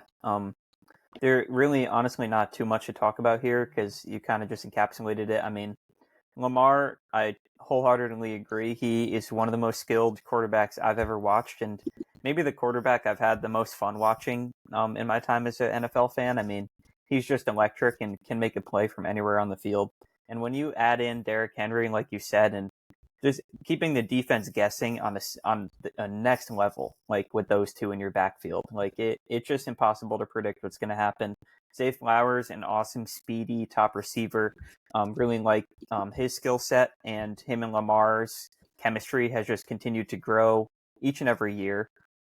Believe Zay cleared 1,000 yards for the first time last season, and I would not be surprised if he does it again. A bounce back from Mark Andrews might be the one thing that this team is missing. I mean, if he was a good red zone threat last year, but outside of that, he was quite disappointing for what we've come to expect from Andrews. And I know at the beginning of the season, there was a little bit of buzz about, I believe it was a car accident that he got into. And it kind of got swept under the rug, it seems like, because he had a very slow start to the season. And I wouldn't be surprised if that was a catalyst for it, even if it was just a minor accident. So nothing like that going on this year. We'll see if him coming into the season healthy will show the old Mark Andrews. But yeah, I mean, this offense is just going to be special again. Yeah. And this team is just, I think anything short of Super Bowl appearance would probably be a disappointment for them. I think it's definitely time for them to make that jump. And I think the number one thing that can propel them to that this year is just the defense getting that much better. I love them bringing in Jair Alexander, and we saw this we saw this defense really just kind of come into form in the last few weeks last year and just kind of more sensically become the unit that they are meant to be in terms of talent wise. Like everything kind of fell together in terms of the secondary figuring things out with Marlon Humphrey as one of the best nickel corners in the league. Nate Wiggins emerged as a great outside corner as a rookie, and now I think bringing in Alexander, like I mentioned, is just kind of the one of those pieces that you see a contender make and just could be the thing to put him over the edge. A healthy Jair Alexander is still, I think, one of the best corners in the league, even though he does have the injury concerns. So, I mean, if you're just locking guys down with your top three corners like that, and then, I mean, over the top, you have Malachi Starks, who they invest a first round pick in at safety, and Kyle Hamilton, who just does everything, man. Can line up wherever you want on the defense, is just the ultimate chess piece. Like, this is not just the best secondary in the league, which I can say fairly confidently. This could be one of the best secondaries ever, which is like more than enough to carry a team. Oh, and they brought in Chidobe Awuzie too, who's just another guy who's just able to contribute if someone goes down. I mean, a solid outside corner again, and it's just like that unit is loaded with talent, one of the best units in the league. And I guess kind of the more of a question would be how much of a step this pass rush can take. We saw Odafe away kind of improve a little last year in getting his pressures up. He had his first 10 sack season, and he could just be a really big piece as just a massive 6'5" edge rusher who is great with power, matching kind of the impact that Matabuike and pressure that he brings from the inside is one of the best pass rushing interior players in the league. And the run defense is super stout in terms of having Travis Jones in the middle and Washington. It's a very, very fun defense, but yeah, I think the pass rush is probably the biggest question, but should be solid nonetheless. I do love them bringing in Mike Green, the rookie edge rusher who showed a lot from a technical standpoint and athletic standpoint. He obviously has the off the field issues which make him slide into the draft a little bit, but Baltimore doesn't seem too worried about those. And I think Mike Green could be, from a player on the field standpoint, a very, very impactful edge rusher. And this team has typically been able to utilize pass rushers as well as they can. I think Kyle Vanoy has been employed as a great example of that. He's like 12 sacks last year, just ridiculous. And obviously you got Roquan Smith in the middle of it. So top to bottom, great defense, great team overall. I think this team, if I had to pick a team today to do it, they would be my Super Bowl pick. That's a damn good pick, and both sides of the ball really do back that up. Just adding on a little bit to what you were talking about this historic defensive unit. Last year, they generated 54 sacks, which was top 5 in the league. They were also number 1 in the league at limiting rushing yards per carry and rushing yards per game, which just shows kind of the anchor of their defensive prowess. Marlon Humphrey was first-team All-Pro last year, and of course, Kyle Hamilton, just one of the most skilled defensive players in the league, and the current highest-paid safety in the NFL, which shows how valuable he really is. I think I'd be right there with you saying that this would probably be my Super Bowl favorite at the moment. Yeah, I'm happy for Hamilton getting the, I think, $25 million 4-year, 100, yeah. Yeah, so that's awesome for him, but I mean, he could really make even more in terms of overall value and just as a guy who lines up everywhere. I think 25 is kind of a steal for him and just goes to kind of the positional safety value, which obviously isn't as high, but Hamilton is much more than a safety, obviously. And yeah, just another superstar. Like, you look at all the stars on this team, like, it's just ridiculous. Like, but from Lamar to Henry to Flowers to Ronnie Stanley, Linderbaum, Matabwike, Roquan Smith. I think Humphrey, Hamilton, I think Wiggins could get there. and even Andrews was. Alexander definitely has that potential. Stark's a first rounder. Like, it's damn near like stars everywhere. Like, this is just a rarely talented team, and yeah, I have sky high expectations for them. Yeah, that was about as easy as a choice as Buffalo was for the AFC East, I would say. So if we do want to move on, covered now both the East and the North. If we want to move down south, who do you have coming in at 4? Yeah, unfortunately, at fourth in the South, I do have the Indianapolis Colts, who just have obviously so many questions going on, but the big question is the quarterback dilemma here. Yeah, kind of a depressing battle between Richardson and Jones in camp, and the staff ultimately goes Jones, which to me is just a pretty sad choice. It just feels to me like they're not throwing the flag a little bit, but just trying to survive and not get fired here.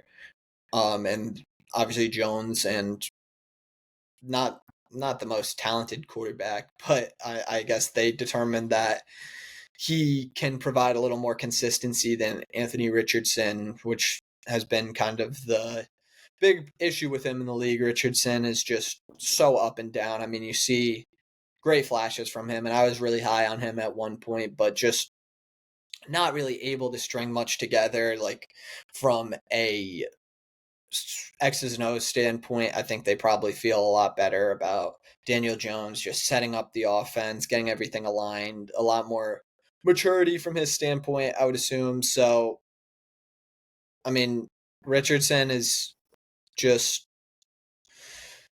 really been kind of questions throughout his whole tenure with the Colts now, and it's just not looking too good, whether it's from taking himself out of the game or just his sub 50% completion percentage. It's just very, very head scratching in terms of what the Colts really do from here. Obviously, you invest the fourth overall pick into a guy, and it doesn't go how you hope. So I think the staff is really just worried a lot about their job security. And I guess they came to the conclusion that Daniel Jones is the guy who can put them in a better position to put something consistent together and make a season long push. So I don't know what happens with Richardson from here, but rocking with Daniel Jones definitely means a little more consistency for some of their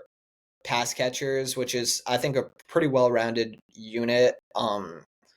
Michael Pittman and Josh Downs are really good in those kind of short to intermediate zones, which Jones will certainly be able to utilize more accurately and more consistently than Richardson was able to. So I think those guys are pretty solid from that standpoint as your slot and kind of your Z receiver. And then their X deep threat, Alec Pierce, has shown a lot, especially as just kind of those go balls and deep routes. He's really been a pretty perfect complement for Anthony Richardson. So with him sitting, I do think his production might go down a little bit, but their big addition to the offense this year is bringing in Tyler Warren, who is a very interesting tight end prospect, and I'm super intrigued to see how they employ him. There's a lot you can do with Warren, especially once he gets the ball in his hands. Is a super hard to bring down player,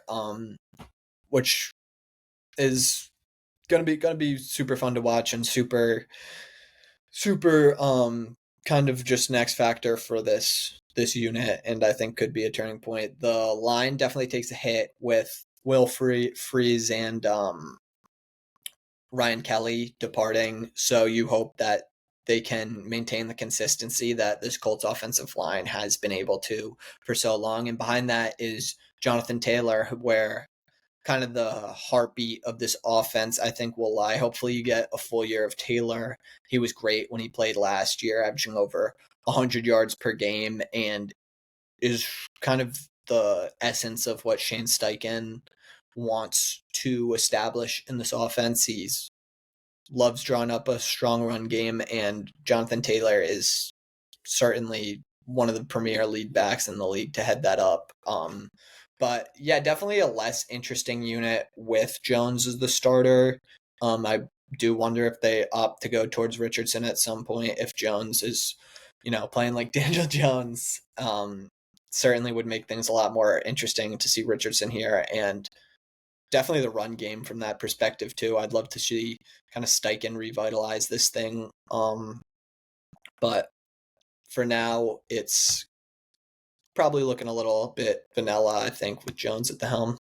Yeah, my reaction to them giving Jones that lead role, it seemed kind of like a floor play to me. Like, obviously, when you have Daniel Jones under helm as a Giants fan, I know that the ceiling is really nothing tremendous. We had that one game against Minnesota, but all downhill from there. But yeah, I mean, when you draft a player like Anthony Richardson, we knew he was a raw talent, and what we've seen so far is kind of more the worst case scenario when a player's raw, right? There's no guarantee that they're going to develop in a straight line and kind of reach their potential. So is that still within the cards for Richardson? It is, but when you're a sophomore pulling yourself out of games and you throw 8 touchdowns to 12 interceptions in your limited time, it's really not the most promising. I do like some of their other pieces that you did touch on. Both Pierce and Downs did eclipse 800 yards last year, and both had 5 or more touchdowns. So definitely some talent there, especially when you throw in Michael Pittman, who we've seen the best season out of pertaining to these 3 pass catchers. Jonathan Taylor is seems like one of the last couple bell cow backs in the league, and I'm still very excited to see what he can do for them this year. Almost a quiet 1,400 for him on the ground last season, and when he's healthy, still one of the premier backs in the league. So there is some talent here, but when it comes to that quarterback room, the ceiling's only so high. Yeah. And it's just it's a super interesting conversation in terms of comparing the two guys, because typically you would think that you go with the guy you invested the high pick in and the guy who offers the higher ceiling, and I think could even offer, I mean, not necessarily, but I think that the run game offers a higher floor when you have Richardson there. I think immediately they're a more interesting team. Daniel Jones just seems like a pretty scared move from this team in terms of just trying to keep their jobs, because it's been a while since the Colts have been a playoff team. I think it's like 6 years or so, probably since Andrew Luck. This team hasn't been a playoff team, so it's lofty expectations, and I don't think they're going to get there with Daniel Jones at the helm, and I would love to see them turn back to Richardson. I do think Pittman is in position to have a better year with Jones at the helm. I think he was actually quietly battling an injury last year, and definitely had a great year before that, and has shown he's pretty elite athlete and really nice in that intermediate zone. AD Mitchell, another guy to keep an eye on. But if we want to shift towards the defense, they bring in Lou Anarumo from the Bengals as their defensive coordinator, who obviously has a lot of experience in the league and really had a pretty great track record before last year as the Bengals guy, and just kind of, I think, ended up being the fall guy there. He is a guy who does, just kind of throw a lot at you in terms of coverages from a defensive standpoint. He loves to switch it up kind of week to week based. So he will ask a lot of this defensive personnel, where I think it kind of starts with the pass rush, where they do have really a lot of options to rush the pass. The center of this defense for so long has been DeForest Buckner and Grover Stewart on the inside, who complement each other great.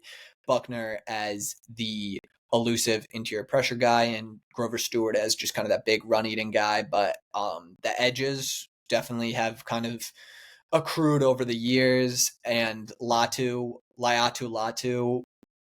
is kind of the guy who they're looking towards to take that superstar jump. Their first round pick from last year had a bit of a quiet rookie year, but solid. So hopefully he takes the jump into kind of more of that elite Pro Bowl territory. And then you're really talking. I love him from a technical standpoint, has a great cross chop. I think he might need to add another move or two, but I think he really could be a solid number one level pass rusher. But they do have depth at that position. They have Samson Ebukam coming back, who was out for the season last year, but really flashed the year before. Kwity Paye is not super high end edge rusher like he was drafted as, but has settled in as a solid number 2 or 3 option. And they also draft JT Tumaloa this year, who's a great run defender from that standpoint. So I think they'll be able to keep these guys pretty fresh and have a good versatility and diversity of skill sets there. So moving back,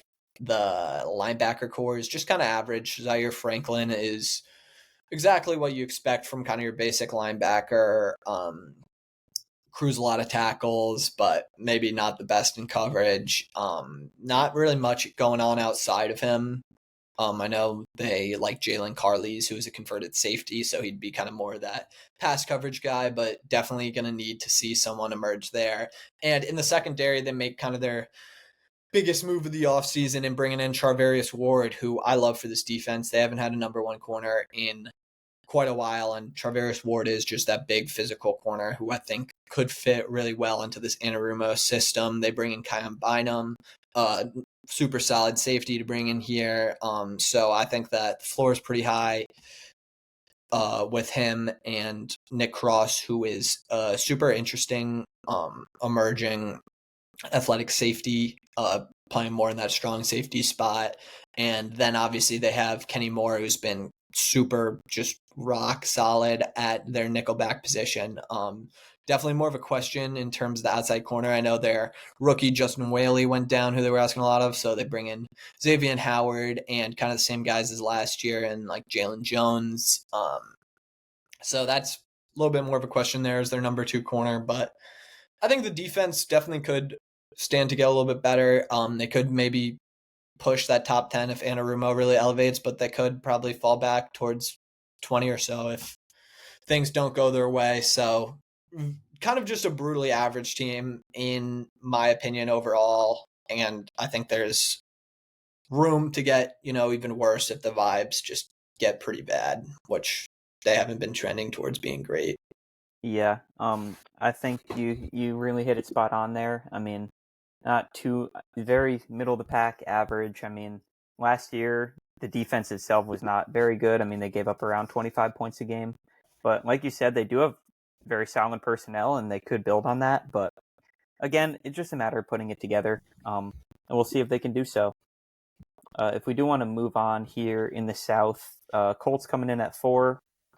It's a very interesting little division here. Who do we have at 3 for you? Yeah, and I think that is probably kind of a bolder take to have the Colts at 4 and then have this team not at 4, but I do have the Tennessee Titans at my 3rd place in this division, and I just am like kind of all aboard the Cam Ward train. I love his aggressiveness, his arm, and just his mentality. I think he brings like a great work ethic and culture. I've already heard the reports of him getting into practice at like 5 a.m. or so when it's kind of leaking throughout to the rest of the rookies. So I think that this team is in a great place to kind of reset and just, I think the difference from Cam Ward from what Will Levis had last year and just such like what must have been a stressful experience for Brian Callahan, the head coach. Just was kind of consistently making plays that lost this team games in big spots last year. So I think Cam can kind of be the opposite of that. Not to say that he won't have his share of turnovers and plays, because he does play so aggressive, but I think there's a lot more upside there, especially in terms of his ability to just kind of do the little things and keep the team kind of on pace, keep them running. I think he's a great mind. I think he's going to develop into a great franchise quarterback eventually. And they have done their best to get ready for his arrival in terms of preparing what could be a pretty decent offensive line. They do give Dan Moore Jr. a bag in free agency, which you can say what you want about maybe if it was an overpay or not. They do give him a pretty hefty contract, but Dan Moore is, at least an average tackle, which sets a floor there. You get to move J.C. Latham, their first round pick from last year, back to his natural position on the right side, which I really like. And Latham kind of brings a lot of toughness into the run game and developed a bit throughout the year as a pass rusher. Definitely had some good glimpses, or as a pass blocker, but definitely had some great glimpses there. And then I'm really bullish on the interior. They bring in Kevin Zeitler, who has been really just a top tier mercenary interior veteran guard. He was great for the Lions last year, so they poach him from there. And pair him with Skoronski on the other side, who has just kind of consistently gotten better each year from that high draft pedigree. He is kind of emerging as one of the better guards in the league. And then Lloyd Cushenberry, hopefully you get him fully healthy for the year, because he's their other big addition from, I think, 2 years ago, but pretty solid center. So I think it could be a pretty solid offensive line. The weapons are a bit barren outside of Calvin Ridley, who quietly had a pretty decent season last year, even given all the quarterback controversy. He had ended up over 1,000 yards and had potential for a lot more. He had a lot of air yards too. So I think he's a good deep threat, and he can and a good just kind of Z receiver, good on the inbreakers. I think he could pair pretty great with Cam Ward. We already saw that they connected on a pretty nice crosser in the preseason. Outside of that, you're relying on a lot of rookies, Alik Ioman, Chamere Dike, to kind of elevate that. They do have Tyler Lockett. Not going to spend too much on Tyler Lockett, but yeah, you also have Tony Pollard, who maybe has not proven that he can be like a workhorse 3-down back like we were talking about with Jonathan Taylor, but definitely provides a lot of pop and explosiveness. Tajay Spears is out for the first 4 weeks, so he's going to get a lot of looks and hopefully is able to benefit from this line. So I think it could be a much improved offense, one of the more improved units in the league. Yeah, all signs definitely do point to that with Ward coming in. I'm really excited to see him play with Ridley. As you said, or touched on a little bit, their skill sets, I feel like, go hand in hand. So the ceiling here is very high for Calvin, and we can definitely see him turn back the clock there. And Pollard is another guy I'm excited for in this offense. I think with Spears going down, he is going to get ample opportunity, and I feel like Pollard is kind of a guy who, since he left Dallas, he may have kind of been forgotten about, and this is a great opportunity for him to kind of right that ship. And he was good last year with Will Levis, of course, but that team last year is not going to get any attention. They went 3-14. So let's see if they can turn it around first in the win column. And yeah, definitely a team that is trending up for me. This feels like kind of one of the teams that could be like one of the surprise teams of the year. Like, I mean, it we've almost seen gives you Jaden Daniels vibes from last year, right? Like, yeah, it's that build. It's the Jaden Daniels, the CJ Stroud lowly team that gets a good quarterback and is able to turn things around faster than you think. And I think that this situation is actually maybe even a little more advantageous. I really do think the line could be pretty solid. But on defense, I'm actually pretty excited for them too, mostly because of Denard Wilson, who's filled in as their defensive coordinator. Also in that Mike McDonald coaching tree, like Weaver, who we talked about for the Dolphins, who has been able to kind of elevate. I think Denard's been able to elevate this kind of less talented Titans defense into a pretty respectable unit. For them, it starts in the middle with Jeffrey Simmons, who obviously is their number one pass rusher, and then T'Vondre Sweat, who emerged immediately as a rookie last year, just a big, just a dominant nose tackle. Obviously is able to stuff the run amazingly. I think he's like, let's check. He's 6'4", 366 pounds. So from that, I'm sure you can gather that he's a pretty nasty nose tackle run blocker, but actually was able to get a decent amount of pressures last year. And just a guy who can bank on to continue to get better, I think, and looked very promising in his rookie year. But they also got Sebastian Joseph Day, who was kind of a re-emerging character, just another solid interior offensive lineman. I do think that the edges here are probably the big question. You are still relying on Arden Key as your number one edge rusher, who just shouldn't be that, but they go out and get Oluwafemi Oladejo, who kind of follows in Laiatu Latu's footsteps as UCLA's edge rusher from this past year. So I noticed he kind of stole that cross chop from Laiatu Latu that was so dominant for him. And he's a converted player. I think he was a linebacker not too long ago. So very athletic guy who can continue to grow. They take him in the second round, which should be all right. Linebackers, not much to talk about there. Honestly, they bring in Cody Barton, who they're hoping can, again, just make this an average unit. But the secondary things do get a little more exciting. You're getting L'Jarius Sneed back, who hopefully can rebound. He was banged up last year and didn't look that great when he was on the field. But, I mean, they traded for him coming off of that dominant season with Kansas City. I don't know if he'll necessarily get that again, but could be a pretty valuable number one corner type of build.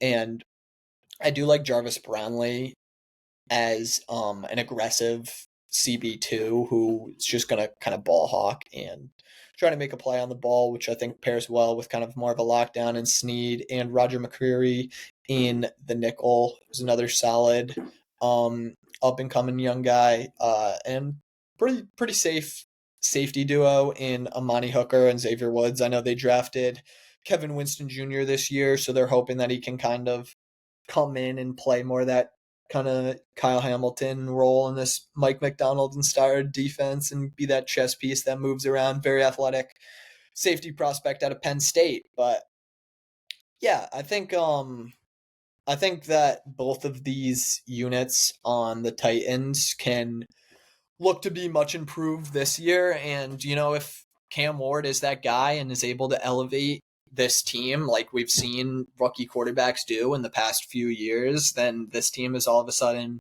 pretty dangerous if, the defense can continue to be kind of average, get a little better, maybe start, turning heads a little. And I do think that the offense sets Cam Ward up well enough for, the worst team in the league last year. I don't think it's necessarily that bad of a situation. So I am pretty optimistic about them, but it mostly boils down to just being optimistic about Cam Ward.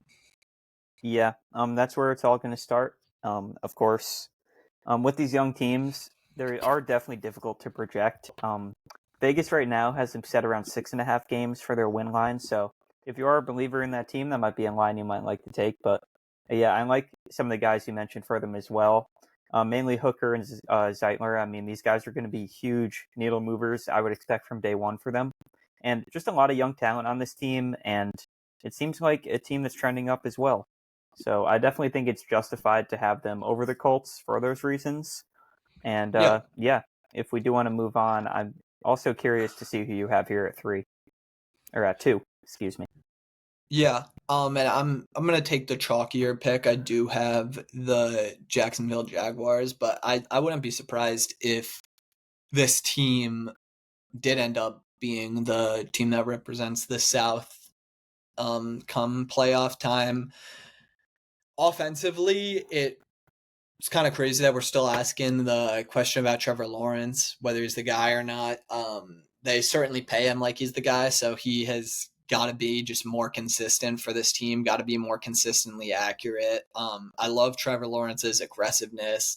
I think it pairs really well with the receivers and Brian Thomas and now Travis Hunter, who both are guys who can go up there and grab a ball for you. Both Thomas more so, just a tremendous down the field threat, and I think that could really pair well with Lawrence, although we didn't see that fully employed last year. I really do believe a lot in that duo, but I mean, definitely something that needs to be proven because Thomas did end up, getting a lot more of his production with Mac Jones in the second half of the year. But I think maybe going into that role as the number one receiver this year, not having to prove himself as much and just kind of being that force-fed target guy. I mean, he could be a very dangerous pairing here with a super strong-armed, aggressive quarterback in Trevor Lawrence and just a dominant down the field big play threat in Brian Thomas Jr. Could be really scary, but I actually really like the way Thomas Jr. and Hunter pair too, especially with Hunter kind of being just a guy who you want to get the ball into his hands, and I think that fits really well with Liam Cohen's offense, where last year we saw he was able to just distribute the ball so perfectly on the Bucs and get it into playmakers' hands. I think shooting it out to Travis Hunter on a little screen or something will be a staple of this offense. But at the same time, I do think Travis Hunter has got a pretty great pair of hands, and I do think that he'll be able to bring down some contested catches too. And I love Diami Brown as a third piece too. I thought he really emerged for Washington last year. So I do love the receiver room here. For Liam Cohen and Trevor Lawrence to work with. Outside of that, I do think a lot more questions start to surface on the offense. The offensive line is kind of like, like I said, questions. Feels like you're kind of like one guy you feel all right about, one guy you don't feel so good about. It's just like all just kind of creaky floorboards. That's a crazy way to describe offensive line, but it really does feel like you're kind of just I don't know what to expect from this offensive line, to be completely honest. I think Walker Little obviously injured last year, but showed flashes before that. Ezra Cleveland and Macari and Hainsey as the interior, they all feel like kind of stopgap guys. And Anton Harrison is a guy who has shown some promise, but also, some downsides. So it is going to be pretty important for this team to protect Trevor Lawrence, especially if you're trying to get the ball down the field on kind of these deeper routes to guys like Brian Thomas. And also just as part of the Liam Cohen offense. I mean, Liam Cohen is coming from Tampa Bay, where you had arguably the best offensive line in the league. I mean, maybe not that high, but probably top 5, top 3. I mean, obviously the Eagles' offensive line is nasty, but the Bucs had a tremendous offensive line last year, and it's pretty stark contrast for Cohen this year. And the running back room is certainly interesting. I think one of the more interesting rooms in the league in terms of like nobody really knows how this workload is going to get split up. You got Travis Etienne, who had a pretty disappointing year last year. Definitely some vision questions there, but obviously is probably the most proven guy in this room in terms of history. 2 years ago, he obviously had a pretty great year and does still pose as a good pass catcher, pretty shifty guy. I do think ETN could definitely play better than last year, but the Bucs or the Jags really like Tank Bigsby last year, who is more of that power back guy. I do think will probably be the goal line guy, kind of more the thumping look if you want to go into like the David Montgomery mold or something. That is certainly Tank Bigsby's game, but they bring in 2 rookie running backs on top of that in Bashul Tutin and LaQuint Allen Jr. Tutin's a super explosive, big play threat guy, more in maybe that Gibbs mold, and LaQuint Allen is kind of a pass catching guy. So I think they like Tutin. He does have a lot of fumble questions, so it's going to be kind of a balancing act on whether they feel safe enough for that. So I mean, this will be a really interesting unit to monitor in terms of pretty unknown going into this year. Super intriguing play caller, but super questionable offensive line. Don't really know what's going to happen in the run game. You like the talent at receiver, and you hope that Trevor Lawrence can put it together again, like we've seen in the past, but he has been kind of up and down, a little too up and down for his $50 million price tag. So ultimately, I do kind of lean towards seeing this come together. I think Cohen is a great hire. I do somehow still believe in Trevor Lawrence. I like the flashes. I think he's just kind of that mold of what you want in a quarterback, with the strong arm, with the aggressiveness. Just got to see it done more consistently. So hopefully Cohen can speak to him. Yeah, I'm excited to see what this fresh leadership can do with Lawrence. I'm definitely still a believer in him too. And I think Cohen can definitely, at least get things moving in the right direction from him. Thomas Jr. and Travis Hunter. This could be an incredible receiver duo this year. It's just a matter of, like you said, if that line can hold up as well and allow Lawrence ample opportunity to make his reads and continue to grow his connection with Thomas and build his connection with Travis Hunter. Also curious to see if tight end Brenton Strange might be able to carve out a little bit of a role for himself offensively too. Think there is definitely some room for him to maybe squeeze in where Evan Engram got his volume in Jacksonville. But yeah, this team definitely has a pretty promising ceiling if it can click, but not sure if it's all going to come together this year.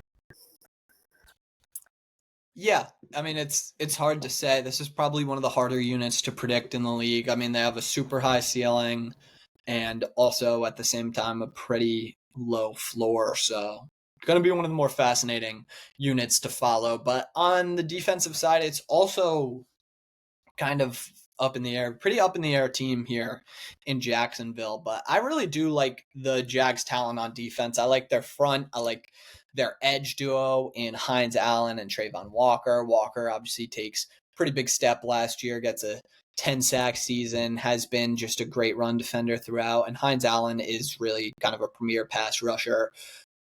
Definitely has earned that kind of number one edge rushing tag. He's great. You need more from Eric Armstead in the middle, though. He was beat up, and he has been beat up a little down the kind of back nine of his career. But hopefully, if you got a full strength Armstead, you got Devon Hamilton in there to eat up run blocks. I'd say the interior is definitely much more of a question, and probably why some people are lower on this unit. But love the edge rushing duo. You got Fosato Ludokan, who is pretty great linebacker, does it both coverage and pretty aggressive in the run game. Devin Lloyd, another linebacker, great in coverage. And then the secondary, more questions.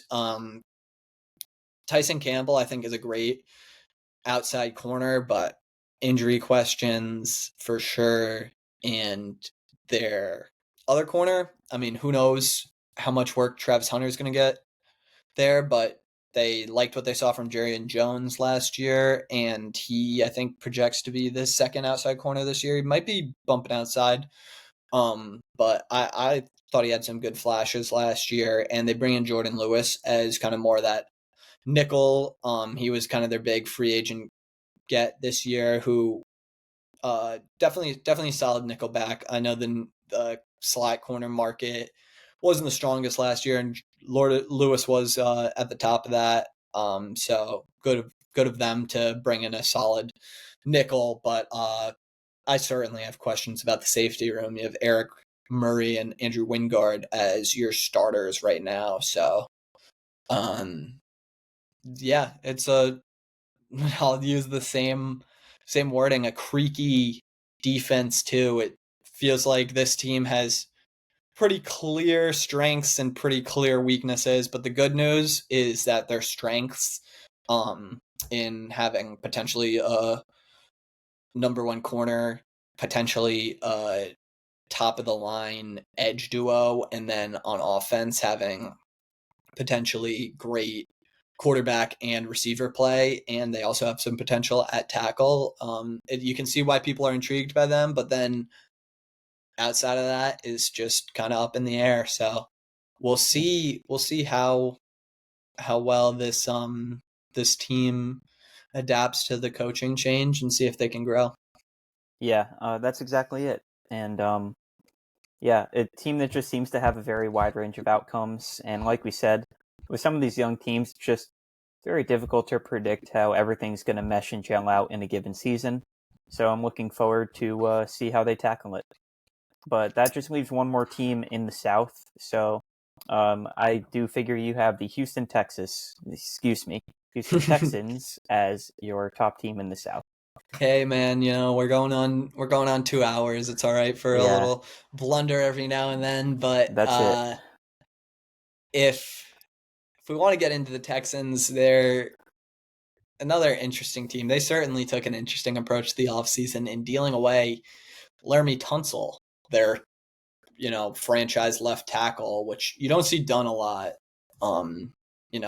Franchise left tackles aren't easy to come by, so giving away yours in favor of Cam Robinson, who is just kind of made his name off being like the worst possible starting caliber left tackle in the league, is an interesting way to go about. And their offensive line is gonna have the spotlight on them, to say the least.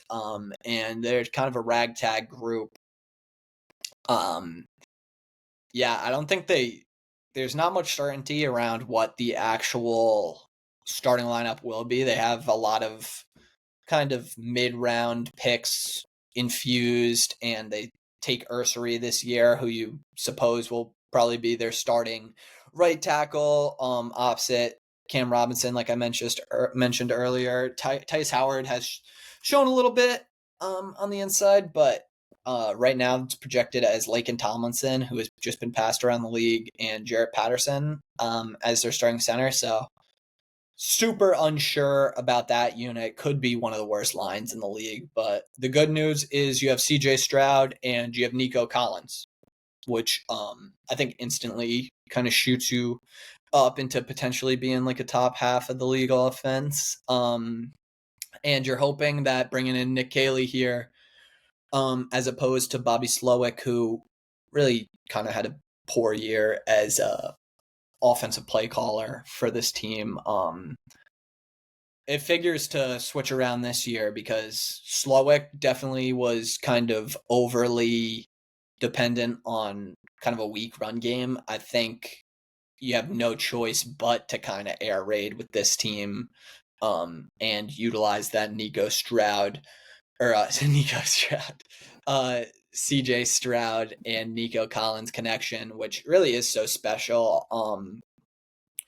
These are two guys who, like, when I watch them, I think they have kind of unmatched chemistry in the league. You see when the play starts to break down, they're right in sync. Once Stroud gets out of the pocket, Nico seems to be the guy he always goes to, and it usually creates pretty big plays. I mean, Nico on pace to have a insane season last year. I think he was on pace for over 2,000 yards before he got hurt. So that's as dominant as receiver quarterback tandems get, but they do even bring in some more weapons in the form of Christian Kirk, who comes over from Jacksonville. He could certainly be a useful slot player, and Jaden Higgins is going to be the opposite outside receiver who they take with, is either their first or second pick. they took Ursery and Higgins both at the top of the second round this year, so expecting a lot from those guys. I think Higgins can be a pretty solid outside receiver for this team.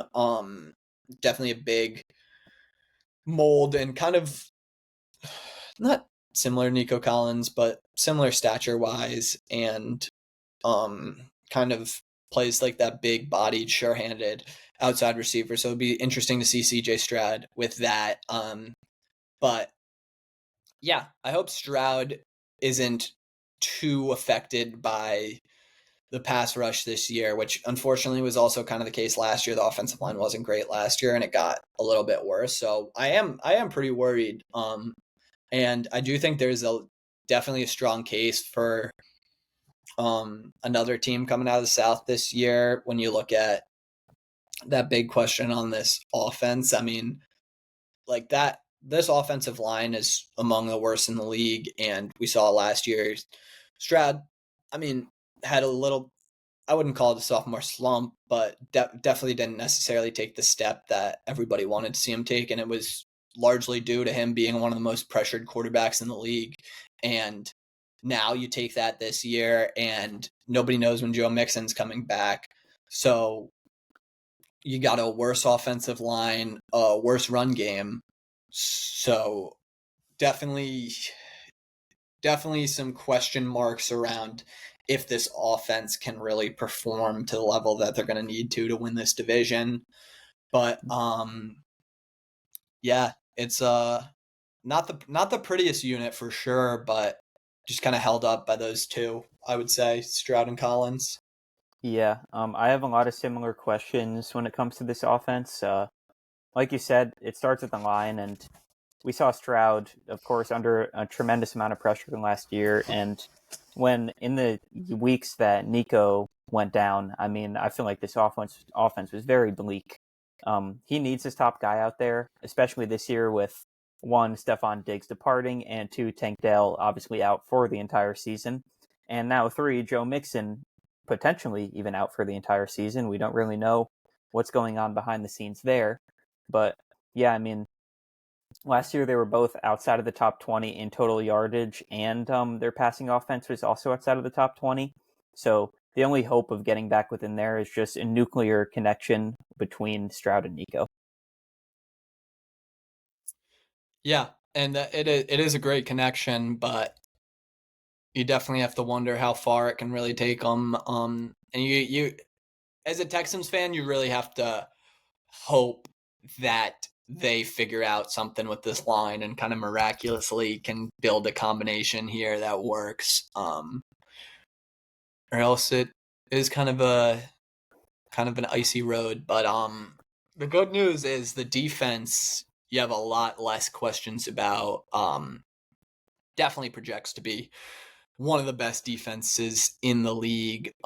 Certainly was last year, and I think that was on full display in the playoffs, especially in that first round when they kind of shut down the Chargers offense and then put up a pretty strong fight against the eventual AFC champion Chiefs. But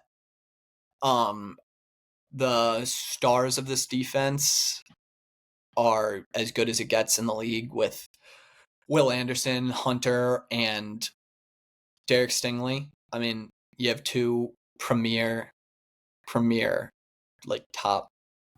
They might be both in the top 10 in terms of edge rushers. Anderson is just a guy who just seems to get like incrementally better each year. Not even each year, like every couple weeks or so. Very like technical player, but also just athletic, powerful, quick, twitchy, just an awesome athlete. I've heard him kind of compared to like a mini Khalil Mack, which really adds up in terms of the way they play and just so much power behind both of those guys. But then Daniel Hunter is just such like a silky smooth pass rusher and super fast, speedy off the edge, but also is able to, bring something in the run game, and they're hoping that gets even better this year. I've heard they're expecting a lot more from him in the run game too.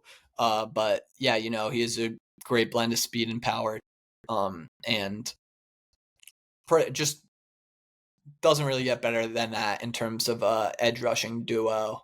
But yeah, then the back end, the secondary is held up by some pretty star players too. I mentioned Stingley, just so great on the ball. Great in both zone and man, but definitely just ball hawking, insanely athletic corner. And I think Kamari Lassiter is a pretty good compliment to him as a very technically refined guy, a smart player. And they're able to do a lot with this secondary, especially once you throw in Jalen Petrie in the nickel, who has been, up and down throughout his career, but last year he was certainly up. Almost kind of seems like he made kind of a revelation in his career, and just super fun, energetic player to watch. But safeties were super solid too. They trade for CJ Gardner-Johnson this year, who always seems to be on winnings teams, always seems to make plays at the right time. Whether it's delivering a hard hit, catching a tipped interception. He's a guy who seems to always be in the right place at the right time, certainly has a lot of experience. And then Kalen Bullock, they liked a lot of what they saw from him last year. So this is a defense that has a very high sentiment for a reason, and I expect them to, be dominant again. And I think they'll be kind of the unit that carries this team along. And then, as long as you can create enough electric out of Stroud and Nico and give those guys enough time, I think it'll be enough to squeak out of this weird division. Yeah, it definitely should be. Last year, defensively, they were top 5 in yards allowed per game. They were top 6 in the passing yards that they allowed, top 10 in rushing yards they allowed. And yeah, I mean, it's a lot of the same players from last year. And like you said, Will Anderson, Derek Stingley, Bullock, who had a promising rookie season. And if they can just build on what they were able to do last year and maybe improve a little bit on the offensive end, of course, we could see this team eclipse the 10 wins that they got last year.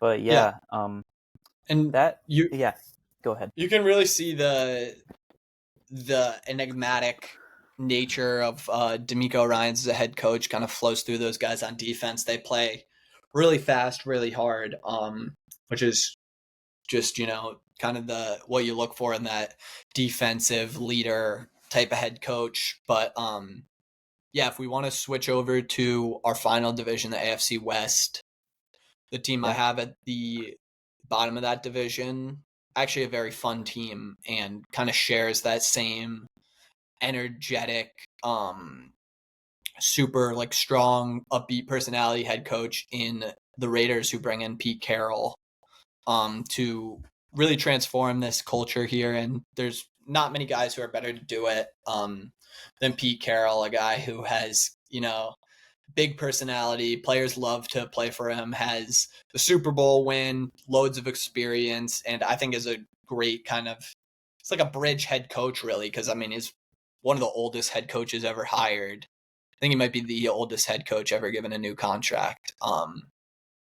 But I think it really fits for this team in terms of they're looking for that boost from their head coach from a leadership standpoint, especially after Pierce last year is kind of just a shit show last year. Honestly, it seemed like this team didn't really know what they were doing at times, but I think Carroll brings a lot more structure, and he also brings over his quarterback Geno Smith, who really broke out under Pete Carroll, and these guys really enjoy working with each other, and I enjoy watching Geno Smith. He's really just a awesome quarterback to watch, super accurate, super aggressive, big arm. Like, he can make some insane throws that a lot of other quarterbacks can't make, and I think he's a pretty underrated player. Was playing behind an atrocious line in Seattle, and last year we kind of saw the ugly head of that, but I think Geno is in a really, really nice position here to kind of establish himself as one of the top half quarterbacks in this league and really just show off his unique arm and his ability to make these throws. And they are bringing in one of the most electric prospects that we've ever seen in the modern NFL to do that in Ashton Genty, who is, my guy, my most recent number one pick in my fantasy draft. So hopefully it lives up for me. But I mean, I love Ashton Genty. He is just kind of a little pinball the way he plays, like very low center of gravity, able to bounce off tackles like in an awesome way, can, catch passes out of the backfield. And I think he will personify this run game on, Pete Carroll loves relying on the run game.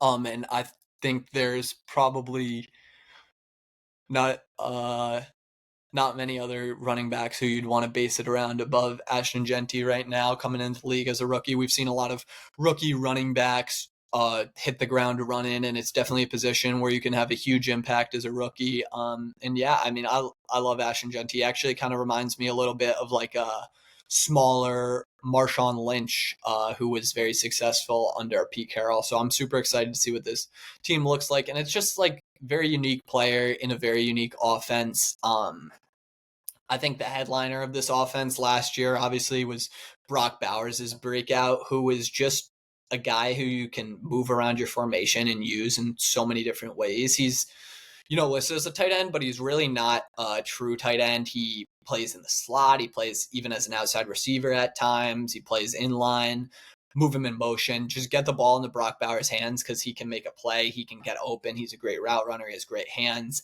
Just a amazing football player in Brock Bowers and a guy who you can funnel your offense through. And I think will be super fun to watch him in an upgraded quarterback situation. But yeah, like I mentioned, two very hard to tackle guys, and that kind of continues with the receiving room, even though it's a little off kilter. Maybe not the most explosive guys. You have Jacoby Myers, who is probably one of the top number 2 receiver archetypes, and they draft Jack Besh. It was kind of in a similar mold too. Both guys really good on those intermediate across the middle routes, tough guys who can take a hit and catch it and then, do a little something with the ball in their hands afterwards. So it's a unique passing game. I don't think it necessarily is like, I don't think they necessarily have a guy who is really like the deep down the field threat, but I think these guys have a lot of run after catch ability with Bowers, Genty, Besh, Myers, and I think that you're not really going to want to tackle this team too much. The big question would be the offensive line, but I think the offensive line could be semi nice. They give Colton Miller his extension. He's a franchise left tackle. Jackson Powers Johnson, I think, is actually the guard now for this team. Was a starting center, but he's just a ball of meat and muscle on the inside. He's a guy who just like you'll notice him as a lineman, which honestly isn't too common, but a guy who just blows people up, makes big leading blocks, and Ashton Genty's gonna love this guy. But the other tackle, they have DJ Glaze, who I actually liked as a late round pick last year and showed some promise in his rookie year. So I think the line could be fairly solid and is definitely a unique and fun offense. So this is one of the teams I'm most interested to watch, and it's largely because of this fun offense led by, Geno, Genty, Bowers, and it's pretty awesome core to me. Yeah, that's a very exciting young duo when you can have Brock Bowers. I recall Sam Laporta's rookie season. I believe he broke the receiving yards record for tight end rookies, and then Brock Bowers comes in the next year and just shatters it. 110 receptions and 1,100 yards as a rookie with subpar quarterback play for a lot of the season. I mean, it's very exciting to think what Bowers can do this year with Geno Smith. And of course, you touched a lot on Genty, just an electric player. So excited to see what he can do this year as well in his rookie season. someone who should probably get north of 300 carries as a rookie this year. And I expect him to do a ton with that volume. I do know that Jacoby Myers did request a trade. I'm not Mm-hmm. sure the current whereabouts on that or if they've made any progress there. But you also did mention Jack Betch, and I know they also drafted, I believe, Deontay Thornton as Yep, well Dante in like the Thorne. 4th round or something. And he's gotten a little bit of preseason hype as well. So this offense could have a lot of young talent now and a lot of young talent down the road. And while we rank them 4th here, they're definitely an ascending team. Yeah, and it's a tough division. So I mean, 4th is Yeah, every other you team know, there is legit. yeah, Yeah. as a team with a new head coach, it's looking to rebound from the culture. I mean, I think it's a kind 4th, and I think they could be a pretty scrappy team. But yeah, I think Dante Thornton could actually be kind of the missing piece if he pans out. I know he's later pick, but if he pans out as that outside receiver, definitely fills in the need as the deep threat. But I'd say I'm a little less excited about the defense. They lost Christian Wilkins in kind of weird, unfortunate circumstances. I don't even know if we can touch on that. It might be a little inappropriate from what I'm hearing, but weird situation there, and unfortunate because Wilkins and Crosby was supposed to be the duo that headed up this defense. Obviously, they made the big purchase last free agency, and then injuries kind of prevented that team that luck from just kind of breaking through. But it's going to be the Max Crosby show this year, and that's not a bad thing. I mean, you'd obviously like for him to have more help, but he is one of the premier edge players in the league and is a guy who plays every down, a tough guy, just a scary guy to go against too. If you're talking about like the getting off the bus type of thing, just an intimidating, imposing threat. Good in both the pass and run, like I said, very powerful player. And they got Malcolm Kuntz coming back on the other opposite side, who looked very, very nice before he was out for the year last year. So hopefully he can pick up on where he left off. I mentioned earlier the Bengals lose Jermaine Pratt and the Raiders pick him up as coming off a little bit of a down year, but hopefully can bounce back. Definitely has the experience. And they also pick up a Landon Roberts, who I mentioned that the Steelers lost as one of the better run defending linebackers in the league. They have Devin White too, kind of an interesting case there, a guy who bounced around a lot now, but was a pretty important piece for those the Bucks Super Bowl team. I know sentiment is kind of soured on him, but he is definitely a pretty solid athlete. Is a great blitz threat. Hopefully, Pete Carroll can kind of speak some sense into this guy because could be a pretty good talent. But the cornerback room is as questionable as it gets. They're going to be relying a lot on Darian Porter, who's a rookie who does have really insane tools. And I think when he was on the field in college, it wasn't all that much, but he showed some great flashes at Iowa State. So would love to see some Darian Porter development. I think he has a lot of potential. But outside of that, they signed Eric Stokes from the Packers, kind of a blah move. And Darnay Holmes seems to be their starting nickelback.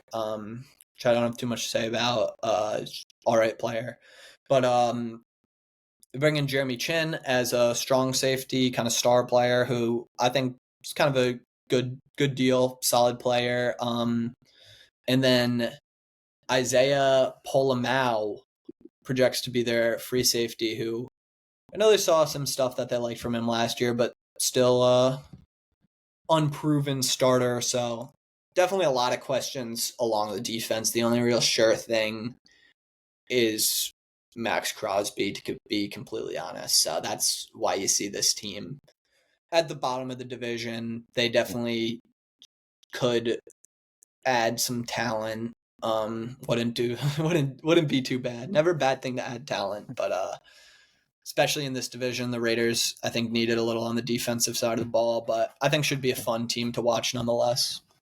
They're going to be a lot of fun, mainly because of that young offensive talent. Like you said, defense will live and die with Max Crosby. They weren't very good last year defensively, but of course they had some well-documented injuries throughout the season. Yeah, I mean, if they did have a couple positive takeaways, they were pretty effective at limiting first downs. They were top 10 there, and they also were top 10 in the fewest big plays allowed, which were completions of 20 yards or more. Huh. But yeah, feel pretty comfortable putting this team here at 4.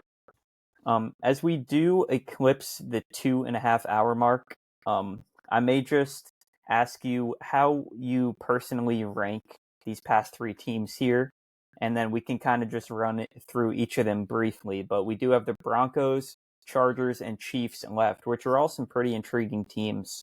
So, Yeah. if you want to start off there, maybe just by Yeah. how you rank them. Yeah, I would go Chargers, Broncos, Chiefs. If we want to start up, I could be pretty quick through the Chargers, to be honest. Pretty similar team to last year. They do bring in Omari Hampton as their star running back of the future, hopefully, who I think is great for this team, Jim Harbaugh led team that really wants to enforce the run game. Obviously Greg Roman is their offense coordinator too, has had a lot of success in the league as a run game guru, but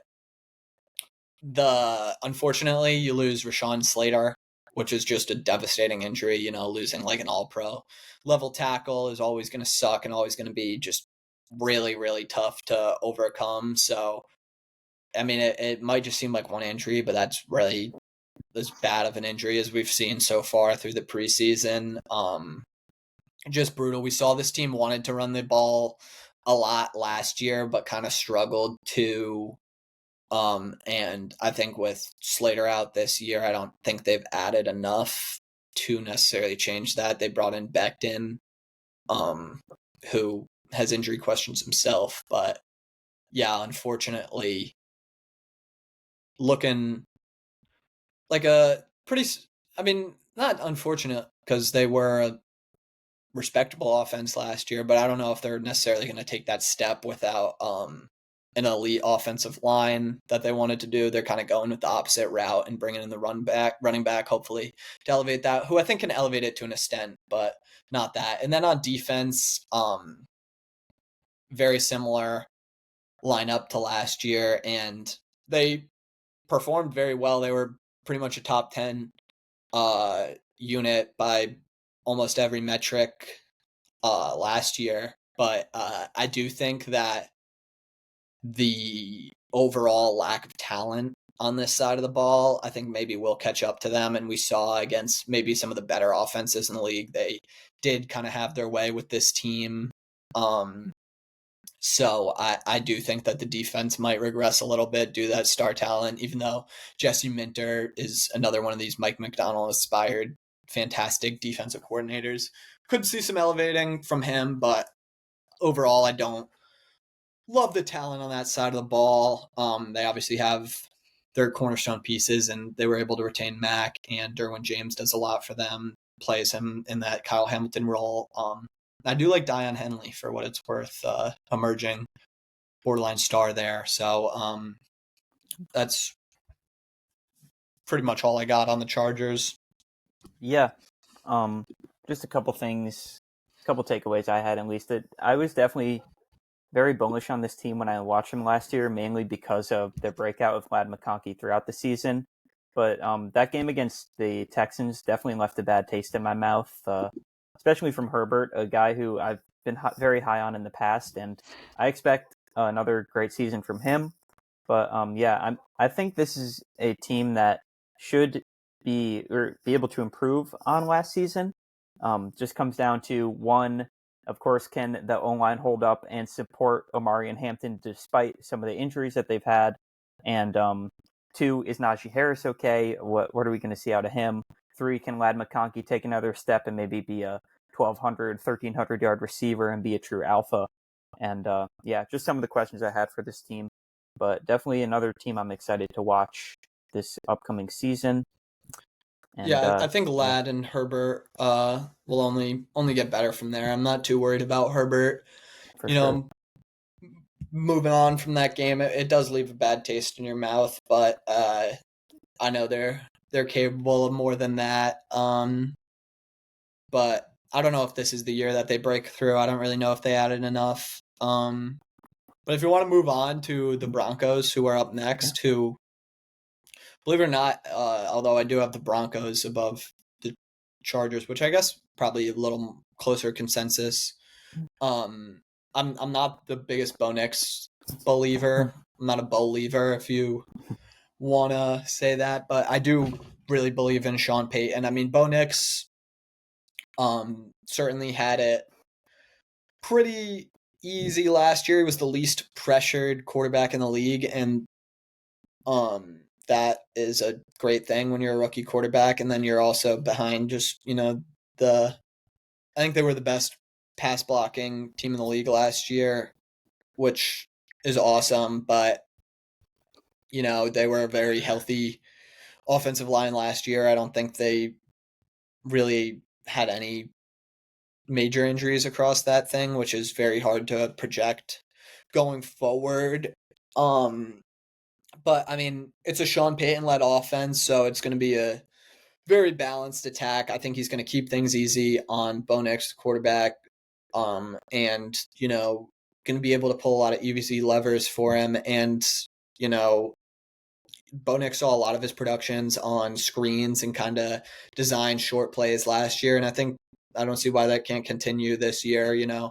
I think another big piece that they add is Evan Ingram, who could see a lot of receptions, in my opinion, like he's seen as kind of a workhorse tight end in Jacksonville. And Sean Payton is a guy who has loved using tight ends and just getting the ball out to these big guys, and I think Evan Ingram fits that mold. And yeah, I mean, they have some interesting guys in the run game. RJ Harvey, they invest a pick in the top 60 to him this year in the draft, and he's an explosive guy who can hopefully break off some big runs. I think he had the most explosive plays, which is like 15 plus yard runs in college football last year, behind Ashton Genty.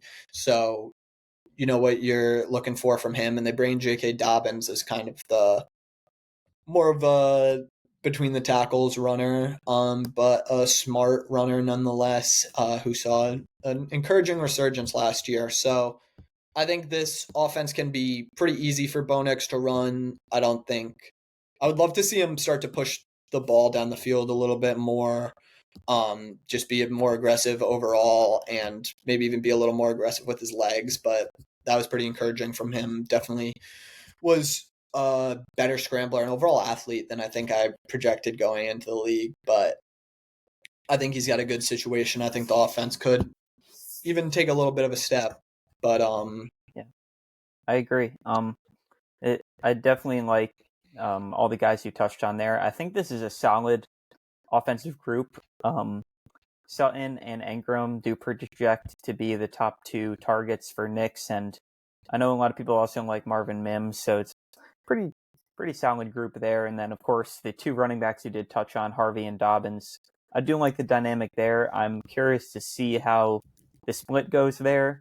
Maybe Dobbins early on gets a little bit more of the volume just because Harvey is a rookie and he might get eased in. But I think these two can work well together, work well with Knicks, and this is an offense that, yeah, I'm definitely high on, but I know that's not the best side of the ball when it comes to Denver. Yeah, I actually like that you brought up Marvin Mims too. One of the most efficient receivers in the league last year, was fourth in the league in yards per route run, behind Puka Nacua, AJ Brown, and Nico Collins last year. So Good company. obviously doesn't have the same workload and overall number production from him, but definitely an efficient guy who has shown some flashes. But yeah, the star of this team is the defense, which is just stacked from top to bottom. I think they were the best defense in the league last year, or was that the Eagles? I'm not sure. I believe it was Finley, but I think I'm sure.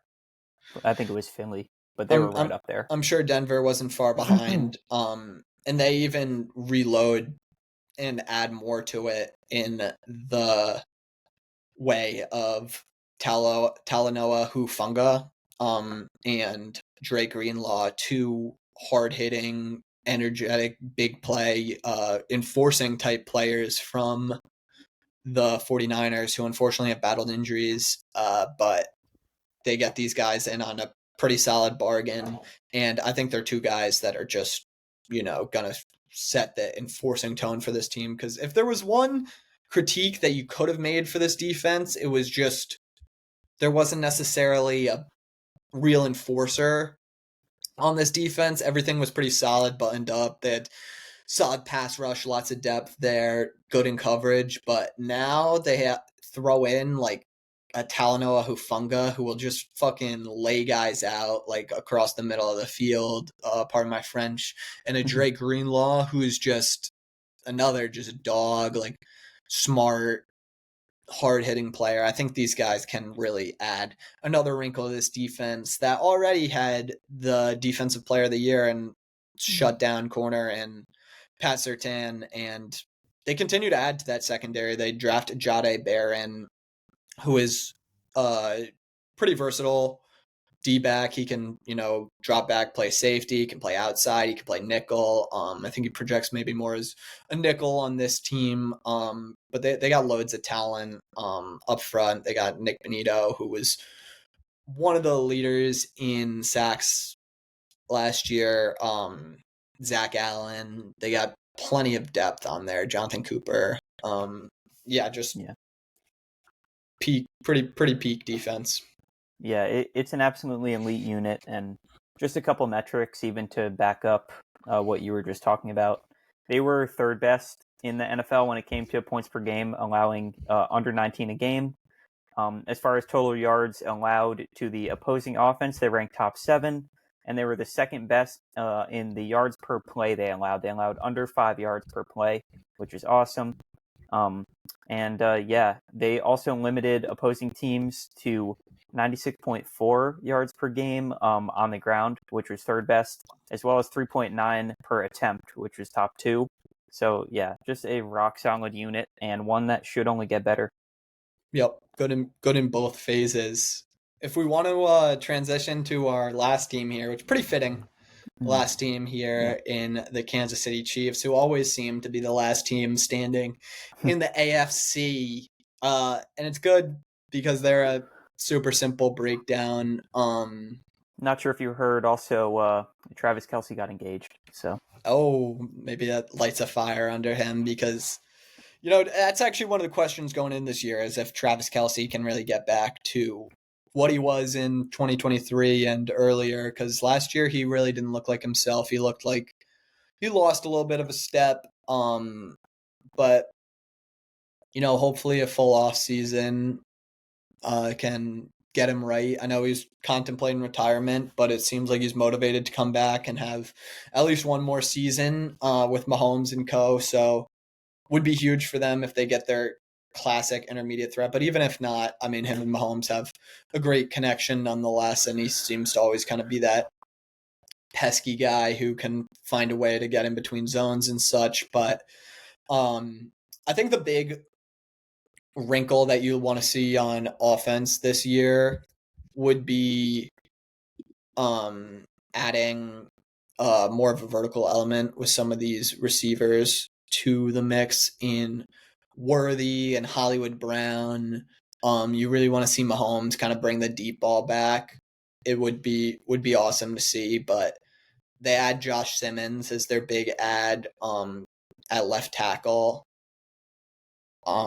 To you hope can hold up pretty well in pass protections. They did end up going to Joe Tooney, the guard, as their left tackle last year, who they unfortunately don't have. So you hope that the line holds up well again. I think you hope that they get a little more aggressive from a passing standpoint and get to see Mahomes really unleash it again. I know Mahomes has given maybe some hints in the preseason pertaining to him looking to do a little bit more of that. So, definitely curious to see if we do get the more pass-friendly and more aggressive Mahomes this year, someone who when he did have a Tyreek Hill to his name, he was definitely not afraid to air it out. But yeah, I know there's a lot of hype surrounding Xavier Worthy this season as well. Worthy, someone who just had a signature game in this past Super Bowl, although the Chiefs did lose. 150 yards and 2 touchdowns in that game. And as a rookie, I mean, this is just incredibly promising. And you figure that it's only up from here for Worthy, especially when factoring in Rashee Rice is going to miss the first 6 games of the season. So that's a little bit more ample opportunity and volume coming the way of Worthy as well. So yeah, very excited to see how that pans out for him. And of course, the oft-injured Hollywood Brown should be pretty heavily involved, at least while Rice is out.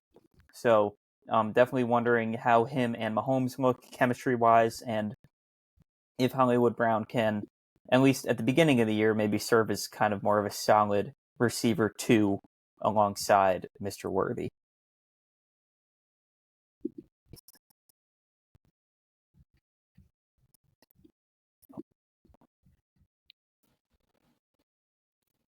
Yeah, but if we want to get into the Chiefs defense, still a lot of familiar faces there. It's still kind of Chris Jones holding down the fort on the pass rush.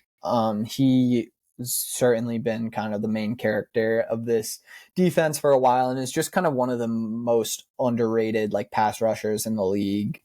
He has just been a rock for them, and I think Karlaftis as their number 2. They re-signed him this year. He fits really well as that just number 2 pass rusher, very technical, just a strong outside presence to complement the inside from Jones, and they dial up a lot of cool stuff. Spagnuolo is obviously one of the best minds in the league, and the linebackers are another one of their superpowers. I think they bring back Bolton this year on a pretty solid contract, and Leo Chanel is a fantastic run defender.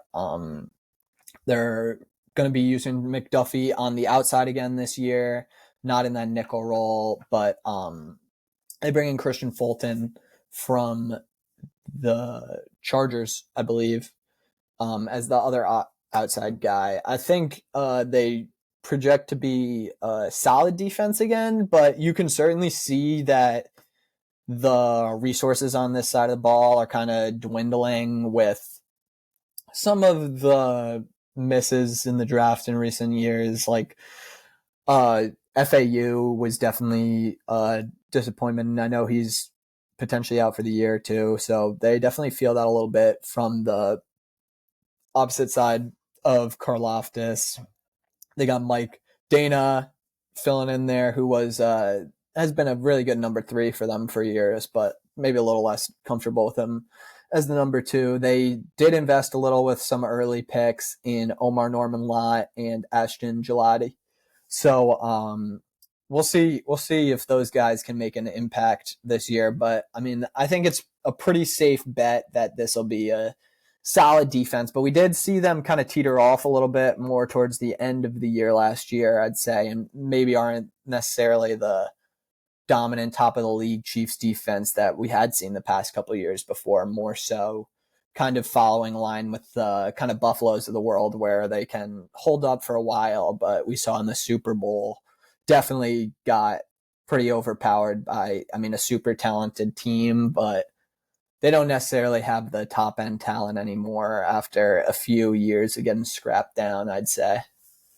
Yeah, definitely some wear and tear on their defense, and through the regular season, it definitely was the catalyst for them, at least, where their offense wasn't the normal kind of Chiefs popping offense, right, that we've come used to kind of seeing every single season. But yeah, about 19 points a game allowed this year, which did rank 4th. Solid. And we could definitely see some regression there, as the playoffs might have hinted to.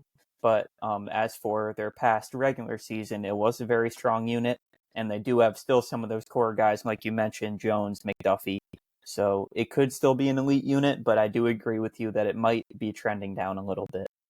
But Yeah, and I think still the best team in the AFC division West, for though. sure. Yeah. Yeah, and I without a think doubt. that's the key thing with the Chiefs. They have had these guys all together for a while, and they have that chemistry. And it gets overlooked sometimes when you're talking in pro sports, but when you have the same guys coming in every year, the same coaching staff, you get the continuity, and it just builds on itself. And you really get these teams that, while you don't quite see like superpowers, super innovative stuff like explosives, they just can kind of hang in there and, play their brand of football. And that's what the Chiefs have turned into. That's why they're uber consistent and, always a threat to come out of the AFC, and they have every year. So I think that's probably the expectation this year again. And it's a good way to close out the video, I would say.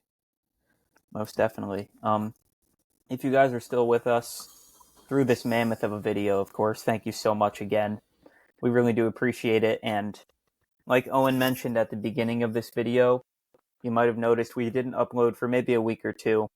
Busy time of summer, we got stuff correlating with school, work, all that. But we do want to let you know, of course, as this NFL season starts up, you're going to see a lot more from us, a lot more consistency, and you can definitely bank on that leading into the NBA season. Really can't wait until both these seasons are kind of overlapping and in full swing. Excited to see where it takes us, but we got to wait only 4 more days, I believe, for the first snap of NFL regular season action. So you best believe we will both be glued to the TV Thursday night, and definitely looking forward to that, my friend. I'm hyped, man. It was a fun one. And I'm excited to do it again for the NFC coming up soon. But thank you guys for watching. Like, comment, subscribe, and we'll catch you.